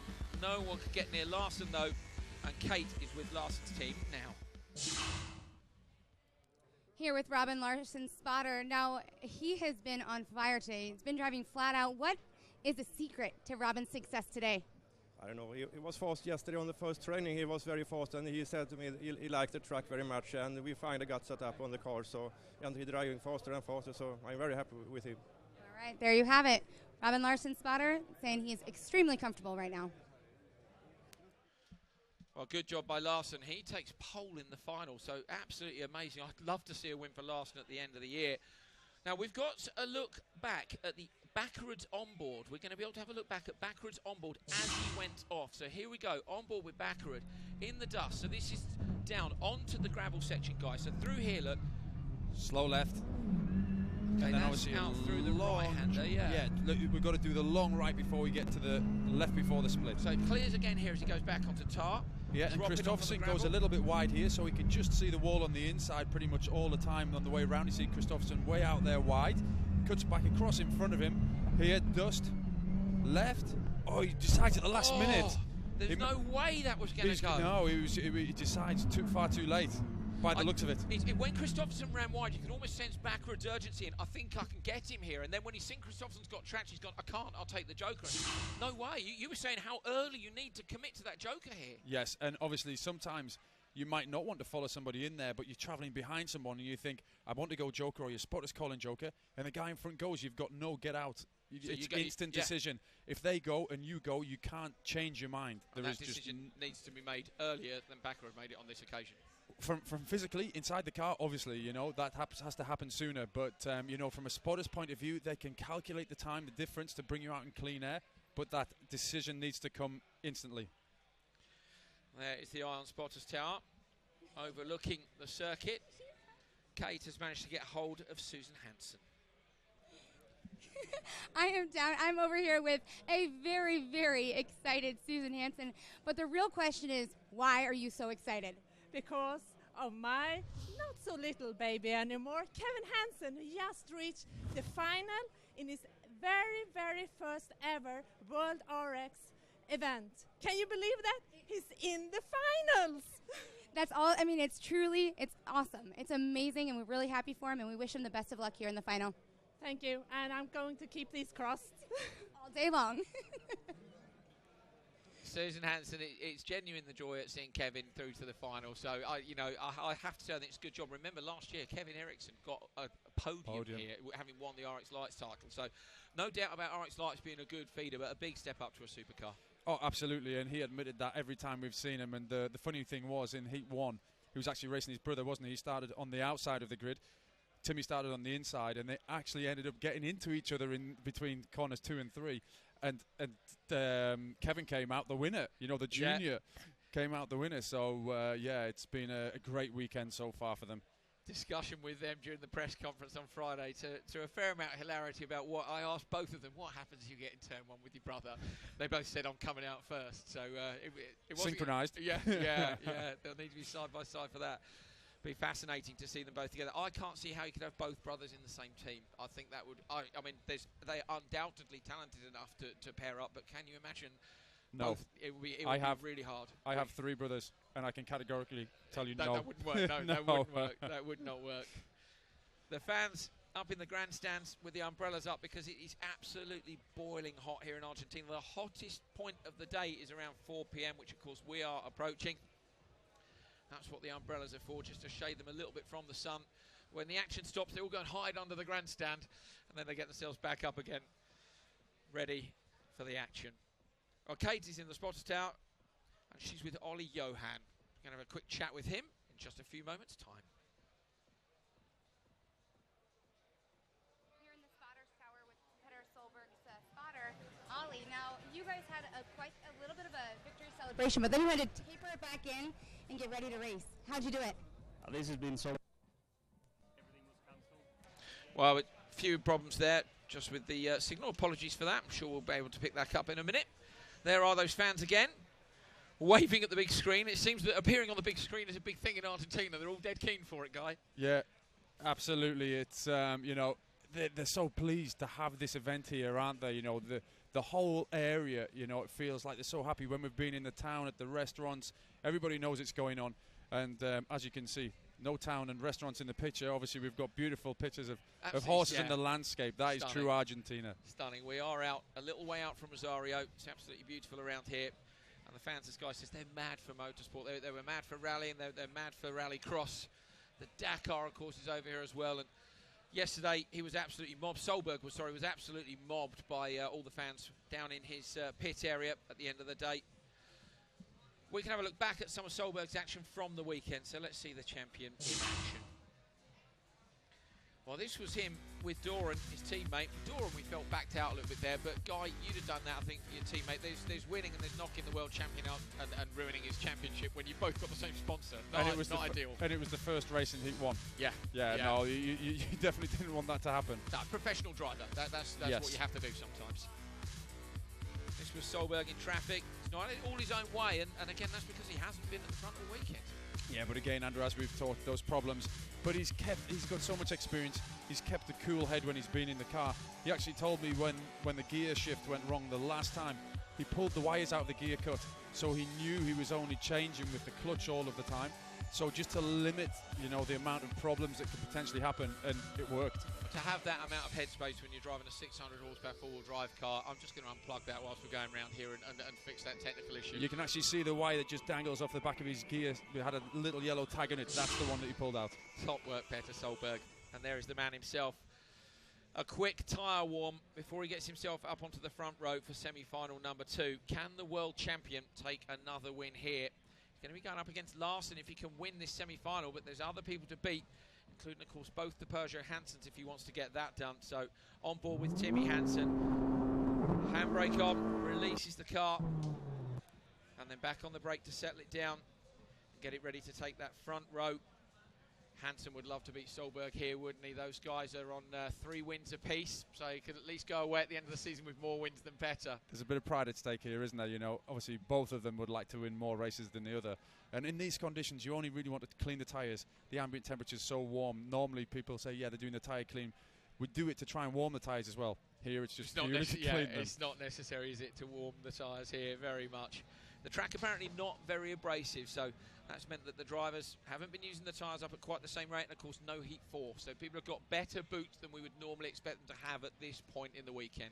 That's exactly right, because you said the abrasion isn't there, the lateral grip isn't there, therefore the wear isn't there. The cars are moving sideways, which makes it more spectacular for the spectators and us to watch.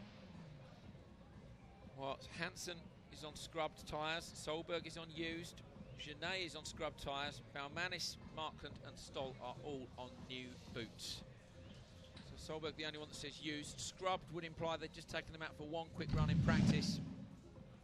Here we go, the lineup for semi-final number 2. Timmy Hansen on pole with the double World Rallycross champion Petter Solberg alongside him. Row 2, Janis Baumanis, the Super 1600 champion, stepping up to supercars. David Genet next to him. And at the back, Anton Markland and Manfred Stoll. Just a few moments to go. Who's going to make it through to face Larson on the front row of the grid? Anti-lag on, revs up. Long hold, green light. Hansen to get the better start to meet Balmanis. Look like he did well in the car box. Sinead's going to try and go all the way around the outside. Sinead's trying it. Solberg and Hansen door to door going down to turn 1. Hansen's later on the brakes, get his turn in. Solberg's going to follow him, and Sinead manages to miss the back of Petter. Petter conceded then, definitely, but he was in the worst position. Timmy Hansen, yeah, a lot of action in the background, but Timmy Hansen had the A1 position there on the inside. Finds traction. Solberg finds traction on the exit up the inside, so Solberg passes Hansen on the track. Can he hold it on the inside though? Runs a little bit wide. The track's been watered just to bring the dust down a bit, and you can see a few of the drivers running a little bit wide. Yeah, they definitely hinted that was an awesome move. We just don't know how he got there. Another pass as well, so it was that Sinead. Sinead managed to get past Hansen too, I think. It's hard to tell. Into the Joker lap. Solberg is leading as they come across the line. Behind him it's Sinead, then Balmanis, and then Marken. Then it was Hansen who went into the Joker lap with Balmanis behind him. So Hansen now down in 4th, and that's not ideal for him. What did he do wrong? Solberg there, see the understeer again. Yeah, see how slippy and how much water there is in that corner. I think that's what happened to Hansen on the exit, and Solberg's just pitched it in, hasn't he, and found traction somehow on the exit. Absolutely, and Petter tends to drive a little bit more with the rear of the car and Timmy more with the front, so in that situation, if you found understeer, you'd still keep turning the car for longer and be slower out of the corner, so maybe Petter just got much better traction and much better speed. Solberg now very much in the box seat because he has a clear track in front of him, although the dust here still means his visibility is hindered a bit. I don't think he's going to joker until late in the race. I think it'll be last lap. Without doubt, we can see Janis Baumanis there trying hard, just getting on the loose, getting it back in line. Solberg with a little bit of curb on the inside, and there, understeer again, Guy.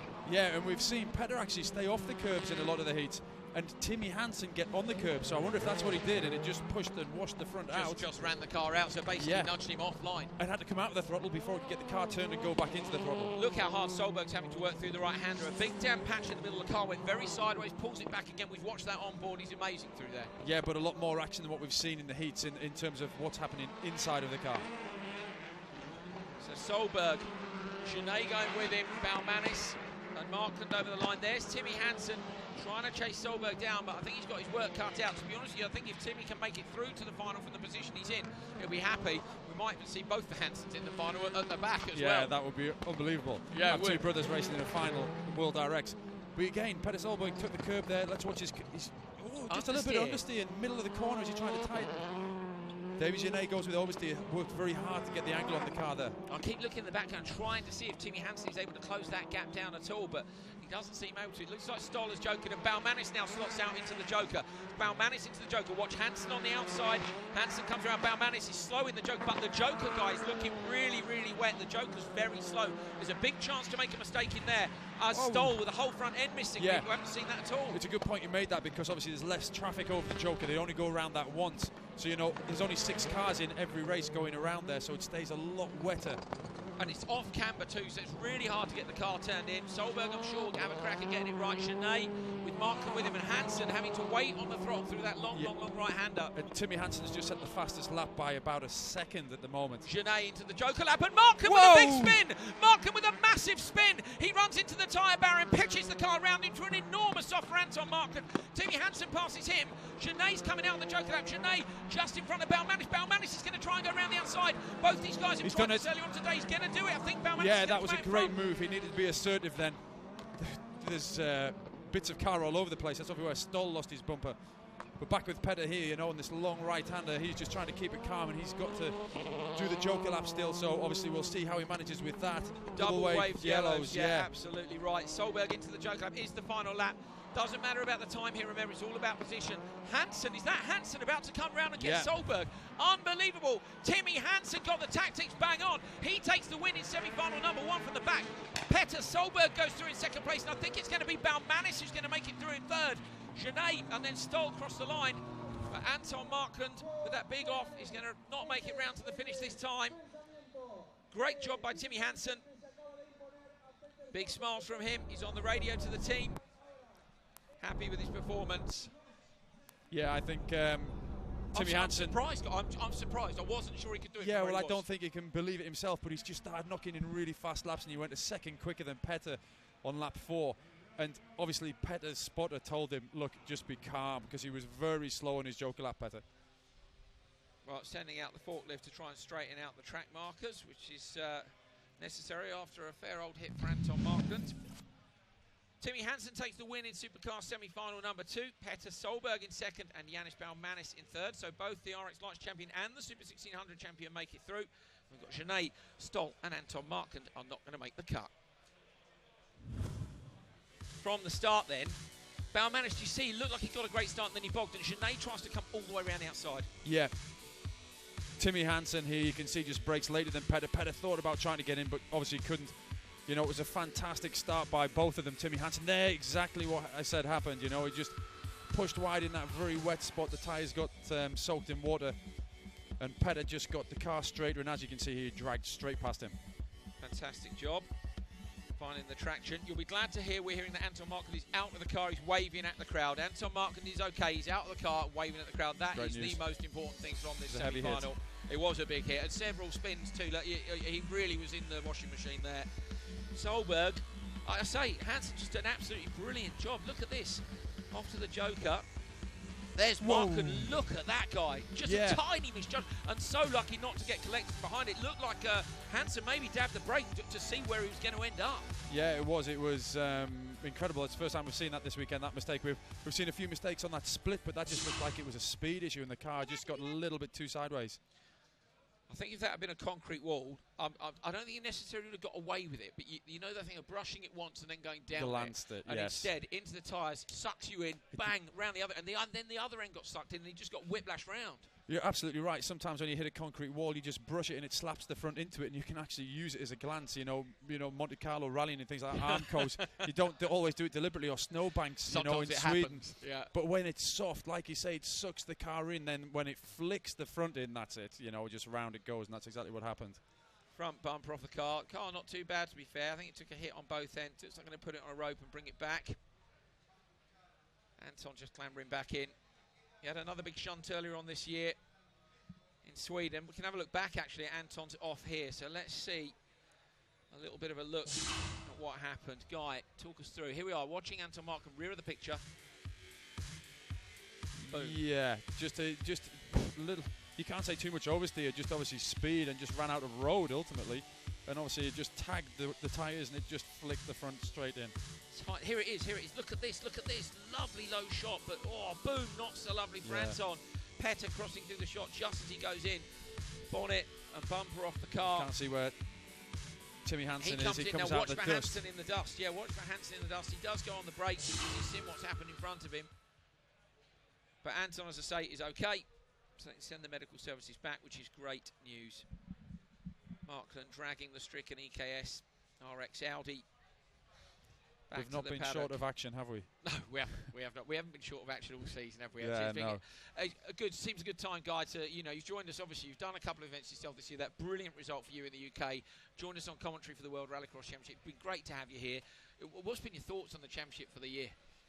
I think it's fantastic, obviously, it being an FIA championship now for 2 years, it's just raised the bar up to being a professional series. And like Petter and Timmy Hansen, every time they've been interviewed this weekend and they've been asked about the championship, they've said they love being in a fight, and it's the strength of depth of drivers that I enjoy, and that's why I want to be here. Great Not stuff. commentating, though. He wants to be back in the car. Kate's managed to grab Timmy Hansen. We can have a chat with him now. Timmy Hansen, another great win by you. It's pretty incredible, the battle you had to win that, but also making a few mistakes there at the beginning.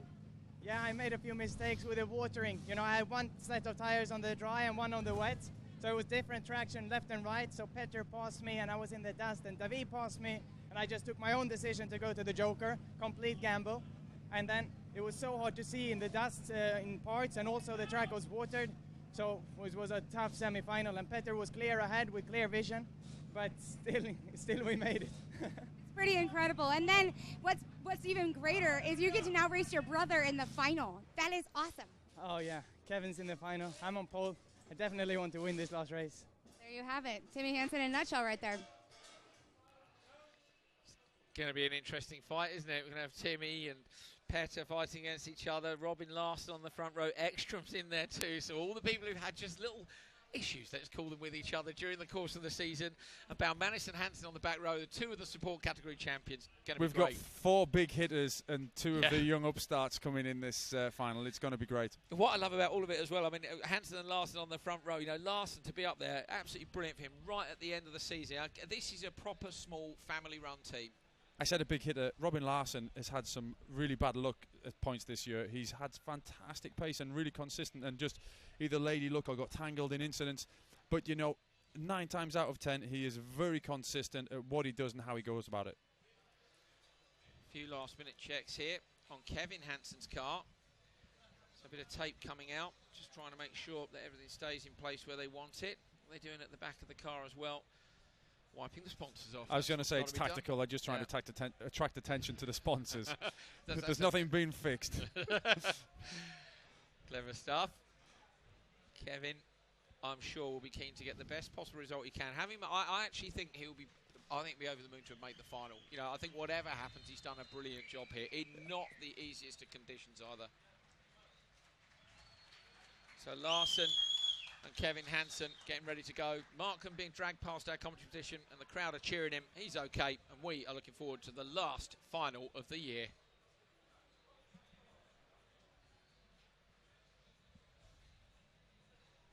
RX, the all-important So guys, teams that we're in support them the have their second own championship to fight for, and this year's World Rallycross Teams champions after wrapping up last round in Italy are Team Peugeot Hansen.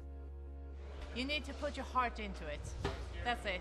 Everybody has to put their heart, a piece of heart into the team, and that's what we have seen here. It's like a family. You love this team. You love, and you fight together, and you lose together, you win together. It's you devote a piece of your life to this sport. Every day you get more and more taste of it. It's a really, really good feeling, and it will, you know, just get us more motivated for next year.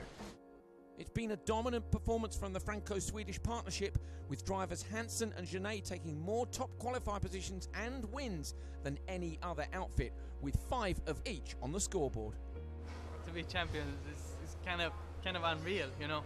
And when we got to hear the news in Italy, you know, so happy. You know, the race wasn't so good, but then let it sink in, and we're world champions. It's undescribable. For sure, it's amazing. With Timmy, this season is fantastic. And at the beginning, the goal is title of the team, and now it's okay. And it's very, very fantastic. And I hope for the future again, and it's better. Exactly. I think it's because we work together and everyone is helping each other. So we have 2 great drivers and a good team behind. So yeah, everyone is on top level. I think that is the spirit. Everyone is one target. That's a victory. And then if somebody needs some help, no one will go away. Everyone will step in and do maximum what is possible in that moment to do. You know, me and David, we work really good together, and all the guys behind here, you know, we all share the same kind of emotion and passion for what we do, and with the goal of winning and having fun together, and you know, the whole package of never giving up. We have it here. Oh, for sure we have a lot of motivation, because winning a team championship like this, it's really something special. So we want to win again if we can, and hopefully we can also aim for the Drivers' Championship. So we have 2 very nice targets ahead of us and a bunch of fantastic team members. We are blessed.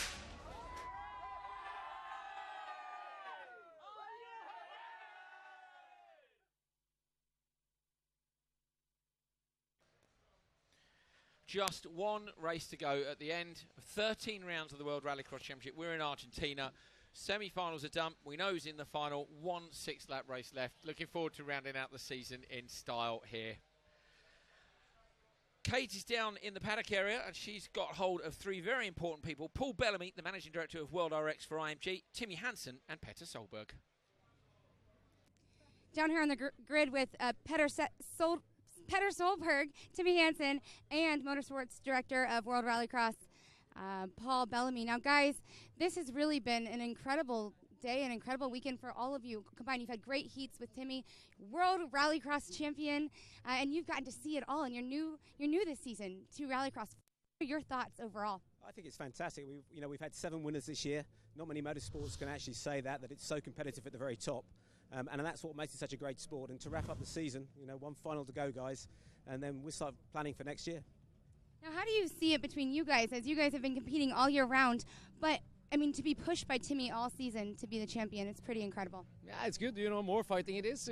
More the taste of champagne, and I think it's been a very enjoyable year, and everybody fighting hard, and I think it'll be even harder for next year. And so I think it's a great sport, increasing massively. And when he's doing his job with to get the TV on the right channels, it'll be okay. So we can have a lot of good years in the future. Well, we gotta go in the car. Sorry. There you have it. They're going to the car right now. Get ready for the final, guys. Thanks so much. Well, Timmy Hansen calling a halt to proceedings. Normally, Kate gets told by the producer when the interview's over, but Timmy steps in. Yeah, sorry, I'm done. I'm getting in the car. That's it, over and done with. So off to the car. They've probably been shouted at from behind by someone else from the organising team, getting them ready to go. And I'm really, really looking forward to this. Guy, do you want? I know who I want to win. I really want Robin Larsen to win. But who do you think can quickly? What are your thoughts? I think Timmy has just shown great pace in that last race. And, to bet against him, but Petter Solberg's going to try his damnedest, isn't he? But again, I would like to see Robin Larsen sneak it. We would, wouldn't we? Okay, well, we'll see. We're not far away from it. Well, of course, at the very start of the final, they're all going to rush down towards turn 1. The first person there will win a special award. And we've got a little package that we can show you about that now. The Monster Energy Supercharge Award is for the first driver into turn 1 in the final at each round of World RX. But getting to that first corner ahead of the rest is about much more than just a trophy.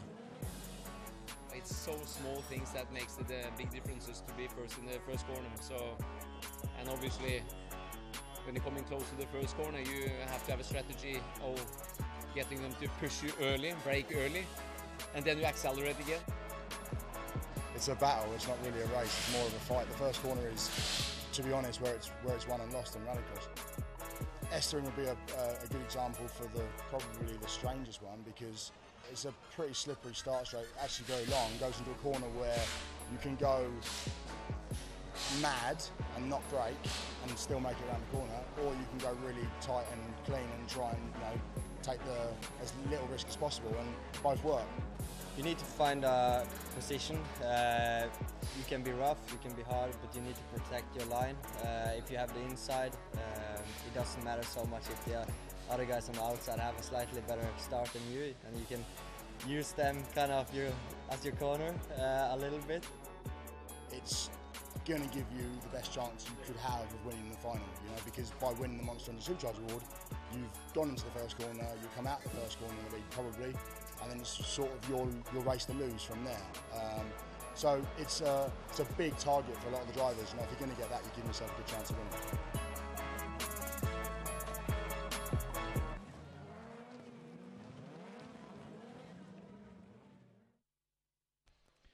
The all-important run to turn 1. And even more important, I think, Guy, with the dust we've got here in these super hot conditions. Yeah, they've watered the track in places, but still, you want to be the guy making the decisions, don't you, about braking points, about what you're doing. You need to be in first, and you need good vision. Well, you do, and we have seen people do it both ways into the first corner here. We have seen people go all the way around the outside, and we've seen the people who have gone down the inside in P2 and actually nudge P1, with a bit of a concertina effect out of the way and come out of turn 3, which is the left-hander, in P1. So, there's many ways that you can get to the front, even though the grid's staggered and the cars have to drive a little bit further. It's all down to that start, isn't it? The timing of seeing that green light, the reaction time, not getting too much wheel spin and not letting the engine die. It's all that critical balance that you're doing with your foot, your foot on the clutch, your hand on the handbrake, and obviously your other foot, your right foot on the throttle. It's all got to be timed perfectly. This is the finals. This is when it counts. Can't wait to see what Kevin Hansen can do from the back row as well. Kevin, of course, being one of the ones Guy mentioned there who went all the way around the outside into the lead, which was an absolutely mega job by him. You cannot bet against Matthias Eckstrom or Petter Solberg. I tell you what, we've got some lineup for the last race of the year, isn't it? Just 6 laps to go for the 2015 season. I hope you've enjoyed being with us as much as we've enjoyed bringing it to you. Solberg with another last tyre warm. We mentioned the temperatures already, Guy. Yeah, tyres are hot anyway. Then another warm. You know, what do you do now with the settings for the start? You know, you've got to be towards the top end of your settings, the amount of grip these guys are going to have for the line. Or does the dust mean that's not a problem? They're going to set up for the line because obviously it's wet, the track, which would bring you into a slightly different setup. But, you know, everything, as we've seen, is about the start, making sure you're out in front. And if you're in clean air, it's good for, obviously, visibility. It's good for the filter, although we're only doing 6 laps. All these things for the filter for the engine, all these things make all a little difference psychologically to the driver. So, you know, it's all about the drop of the clutch. Just one car remaining to come up to the grid. Kevin Hansen lines up at the back. In the perfect place to repeat that move if he can. The Monster Energy girls are leaving the grid. I think I saw a man carrying a whole crate of beer there into the grandstand. Here's the final lineup for the last race of the 2015 World Rallycross Championship. It is Timmy Hansen on pole with Robin Larsson alongside him. Petter Solberg on row 2 with Matthias Eckstrom. And at the back, 2 of our support category champions, Yannis Baumanis, the Super 1600 champion, and Kevin Hansen, the RX Lights champion. Good to go. The marshals are off the grid. The last time for the drivers to be nervous and get things going. Settings are on. Anti-lag good to go. Oh, green light. Everybody away pretty evenly. Robin Larsson looks like got a good start. Moves across, tries to squeeze Timmy Hansen. Eckstrom's going to try and come around the outside. Solberg's up the inside of him. Hansen's not going to give way. He's going to push Larsson wide. Larson's going to try and go around the outside of him. Behind them, Baumanis has made it up. He's on the inside. Oh, Larsson into the side of Hansen. Hansen Somebody and Larsson could come both up the in inside dirt. here. Oh, there are everybody over both sides of the track. Baumanis is going to come out in 3rd place. Yeah, that's unbelievable. I mean, it's... Eckstrom looking up the inside of Baumanis. Sorry, guys. So Eckstrom looks like he's going to make a pass on Baumanis. Everything happening in the run. Baumanis is out wide, and Eckstrom has got through. But Look how slippery it is. Yeah, they've watered the track and they're just fighting tooth and nail. Nothing to lose. Back contact. Larsson leading now from Hansen. Look at Larsson. He's giving it to Hansen big time on the run down to the last corner. Larsson tries to turn in. Has a look up the inside. Larsson now up the inside of Hansen. He goes back into lead. Matthias Eckstrom gives it the big send. And wide. Hansen is wide, but he's on the tarmac. Might be able to find enough traction. It's Larsson who leads, and Eckstrom now starts into 2nd place. Robin Larsson takes the Monster Energy Supercharge Award. He was the first man down into turn 1. By how much? Not a lot. Not a lot. This is unreal. This is a fantastic race. So much action going on here. Obviously, Matthias Eckstrom's found great pace and great space to get up to 2nd place. You know, there's so much pressure between those 2 at the front, Larsson and Timmy Hansen. Something had to give. What happened to Petter Solberg? It looks like Kevin, according to the timing screens, Kevin Hansen as Joker. We didn't see that. Into the Joker lap now goes Timmy Hansen. So Timmy Hansen gets himself into the Joker. Baumanis coming through. Petter Solberg is right up behind Timmy Baumanis. Hansen's way wide. He's almost off the road. He is off the road. So Timmy Hansen off the road. Nitish was given a 5-second penalty for that earlier on today. We'll see if the stewards get involved. Right now, that's not important. What's important is Larsson out front, but under enormous pressure. Oh, Larsson's made a mistake, but Eckstrom can't find the traction to capitalise. So slippery in there, isn't it? It's unbelievable. Same for everyone, which is a good thing, of course. At least with watering in the heats, the track dries out. It's the final, so everyone's up against it. And Baumanis is up in 3rd place at the moment. Big pressure. He's gone wide. Petter's going to get it. Great overtake. Great overtake. Lovely job by Solberg. Very opportunistic when Baumanis made that little mistake. I mean, we've got Kevin Hansen, Timmy Hansen at the back. We've got Larsson out front. So it's Robin Larsson out front. Sideways to the corner in front of the commentary box, back onto the dust and onto the tarmac. He's on lap 4 out of 6. I'm now getting all nervous, guys. Yeah, well, I was just about to say, calculating the Joker isn't coming into it because it's so slippery. It's way slower than it has been the whole weekend. So, you know, it's just about getting through that Joker without making a mistake and sliding off the road. What does Eckstrom do here? If he jokers to try and find track space, he's obviously... Oh, he's right over the back. What's happening? Well, he thinks he's quicker, but Larsson's nervous, isn't he? Because he's in the lead centre of your Joker, but then you end up back in the dust. Let's see what happens. So slippery, isn't it? Everywhere. He stays with him, so he stays with him. So these guys, do they go to the final lap, or do you try? You know, what's the plan? I think Matthias has got to go when Larsson doesn't. He has to split his strategy here. He can't just follow him to the finish. Although he can see if he gets over the back of him, he could try a do-or-die manoeuvre, couldn't he? Timmy Hansen is off and he's out of the car. I've just seen him running across the track. I could see the wave yellows in the competition. Hansen is off and out. Eckstrom. Oh, Eckstrom alongside Larsson. Larsson somehow finds enough grip to stay in front. This is going to go right the way down to the last lap of the race. Larsson still leads for a tiny mistake. This pressure guy is deliberate unbelievable. tactic from Larsson there. Very clever. He wants to make sure he doesn't leave that door open on the inside, so he's going in there deliberately slow. Let's see who goes. Yes, Eckstrom's gone. Let's watch him through this joker because it's so slippery. Into the downhill off-camber section. He's very wide. Oh, Eckstrom's wide too. So Larson spotters now. All they can do, guys, is do him a favour and tell him. Oh, Solberg round the outside. Solberg's joker. Whoa. Oh, massive hit. Eckstrom into the side of the world champion. The world champion gets pushed wide. Petter will not like that. And if he gets the chance to give it back, he will.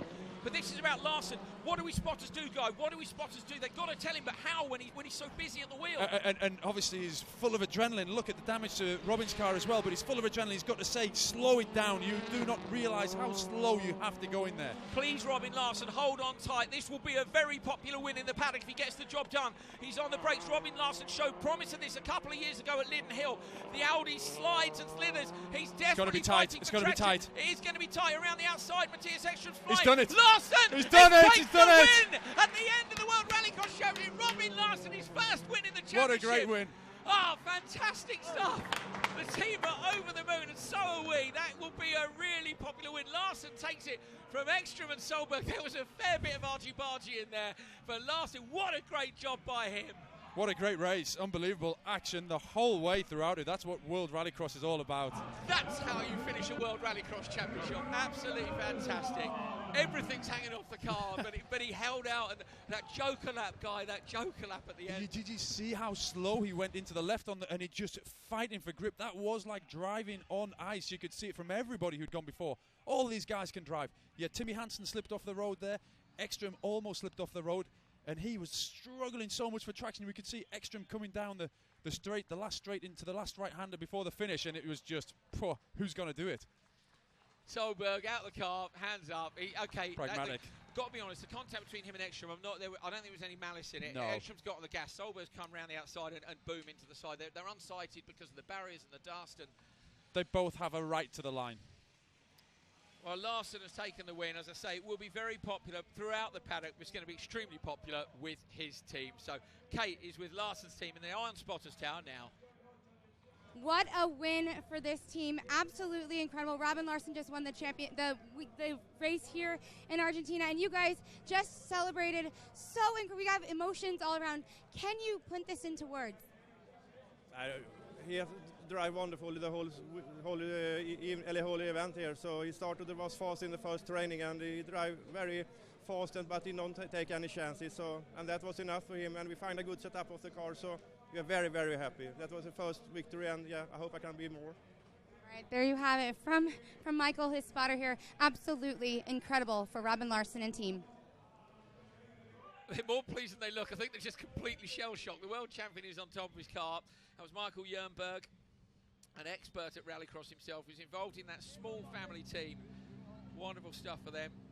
Solberg doing interviews with local television as well as the team come and take his crash helmet and his hands device away. He's on the podium, and that's great. It's good that the world champion gets to celebrate the world championship on the podium here in Argentina, the final round. Very fitting, you know, absolutely. He deserves it. He's been a fantastic ambassador for this sport as well, you know, coming back to it from rallying. Robin Larson with his first ever World Rallycross Championship victory at the end of the 2015 season. It's Eckstrom who stands in second place on the podium. All that pressure on Larson, he couldn't quite get past. And Petter Solberg, the double World Rallycross champion, third. He gets to stand on the podium, as we say, and hold that trophy high. Janis Baumanis, Super 1600 champion. Good job by him in fourth. And unfortunately, the two Hansens were DNFs. Didn't see what happened to Kevin very early in the race. Off the start then.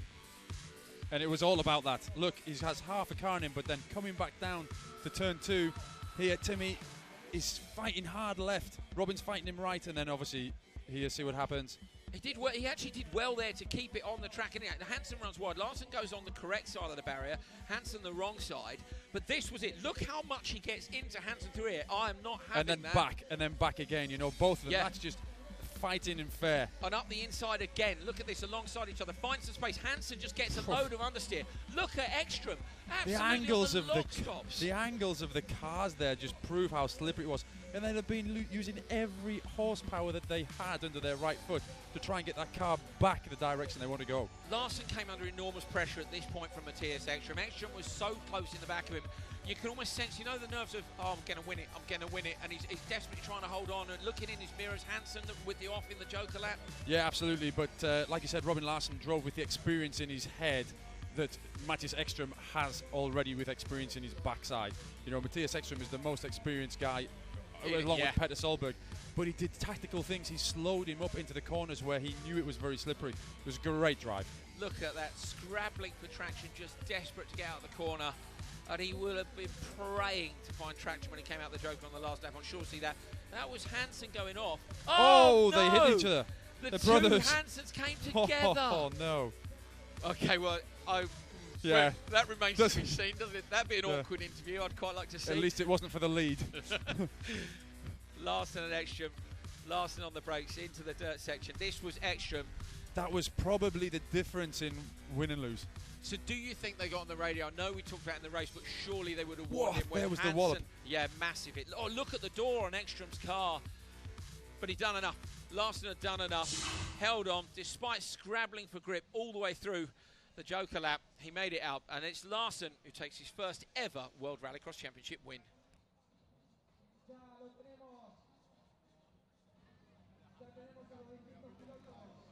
there he is. Larson with Matthias Eckstrom too. He's looking very relaxed and happy, isn't he? It's about time. It is about time. He burst onto the scene in Lydden Hill with an amazing drive when he stepped up from touring cars into supercars. It was a second place, I think it was. Absolutely fantastic job by him. And everyone was like, wow, you know, look at this guy. He's come into supercars. Amazing performance. And then he's got close a few times. And at the end of the season, and just makes it through. Oh, we're going to see some celebrations now. Going to see some celebrations from Larson's team. We were all jumping around up in the commentary position, which is up behind the guys. They're so pleased. I feel they deserve it, guys. It's a lovely team. Like you said before, they're one of the smallest teams, if not the smallest team, on the regular circuit of the World Championship. And like we said, they've been punching above their weight. They really have done a cracking job to get him out, and they're so enthusiastic and they're so positive behind him. But, you know, they're not as subdued as what they proved on the camera there before. I'll tell you right now, they won't be subdued tonight. I know Larson well enough to know that. They'll definitely be up for party time this evening. Hansen's car being dragged onto the trailer. It's worth noting as well that, you know, there have only been two full-time independent drivers in this championship. Timosyanov has run a third car at Ford MSC, and Larson running one car, a one-car team. You know, it's a big ask, isn't it? It's not easy. World Championship teams, but a fantastic job by them. Fantastic job. We can see the first lap of the race again, so going to be able to see that battle going all the way through from the start right round to the end of the lap. But great action all the way from the final. Let's have a look at this. So this was down in, this was the second corner, so running wide. Hansen gets pushed wide here and has to come. Look at that, leaning on each other again. Yeah, you have to, you know, you're fighting tooth and nail, and you want to try and force your competitor into the place they don't want to be. You're fighting over the width of the road, that's all you're doing. Look how close Hansen was to Eckstrom, and then just well, this is where it all went wrong. Yeah, definitely for Timmy. You know that again, the wrong side of the tyres, so probably would have been penalised, but just proved how slippery it was in there. Sure, if there was any doubt over whether or not Kevin and Timmy would be willing to race wheel to wheel, it's gone out the window now, hasn't it? That was door to door. That was door to door. It was door to door. Eckstrom and Larson. That was a chance for Eckstrom there, but just obviously couldn't quite hold on to it. There were a few times where I was convinced he was going to get past because it looked like Larson made a mistake. And then behind him, Eckstrom made the same mistake or had the same lack of traction. You're like, oh, he's going to get him. And then suddenly he scrabbles out and away. Fantastic. And that's what I mean about being a popular win in the paddock. There's a lot of people who'd be very pleased about that. Great job. Great job.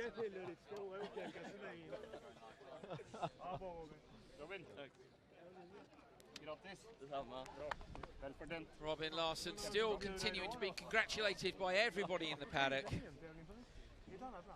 His dad was a double European champion, and Larson has taken the final win of the season, but Kate has grabbed the World Rallycross champion, Petter Solberg, and we can hear from him now.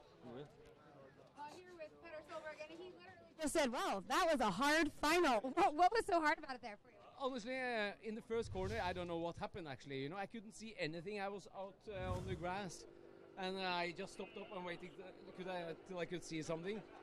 Then I think I was last. I think. Then I was still continuing, you know, and in the dust, and then in some sort of way I came quite high. I saw Hansen there, and I was pushing, drove quite smart. And then Mr. Eckstrom, you know, he's normally a very good driver, to be fair. You know, this was very difficult to do anything with. So he came from the Joker, and I was outside, and he couldn't see anything, and not me either. So yeah, we hit each other, broke the steering, and well, I'm very happy to be second. Thank you so much here, and we'll get back to you in a bit. Petter Solberg, all smiles, and that's because, of course, he is the World Rallycross champion. Here are the standings at the end of the year. It's Solberg, Hansen and Kristoffersen just holds on to that position, look 2 places above. They are your podium men for the 2015 championship. Absolutely fantastic season, and a brilliant win by Robin Larsson in 8th place at the very end of the year. Guy, good stuff. Yeah, amazing. I mean, that is a great way to finish off the season, isn't it? That, like we said, is an unbelievable way to show rallycross. Solberg down in the holding area. Last time they'll all get to spray the champagne this year.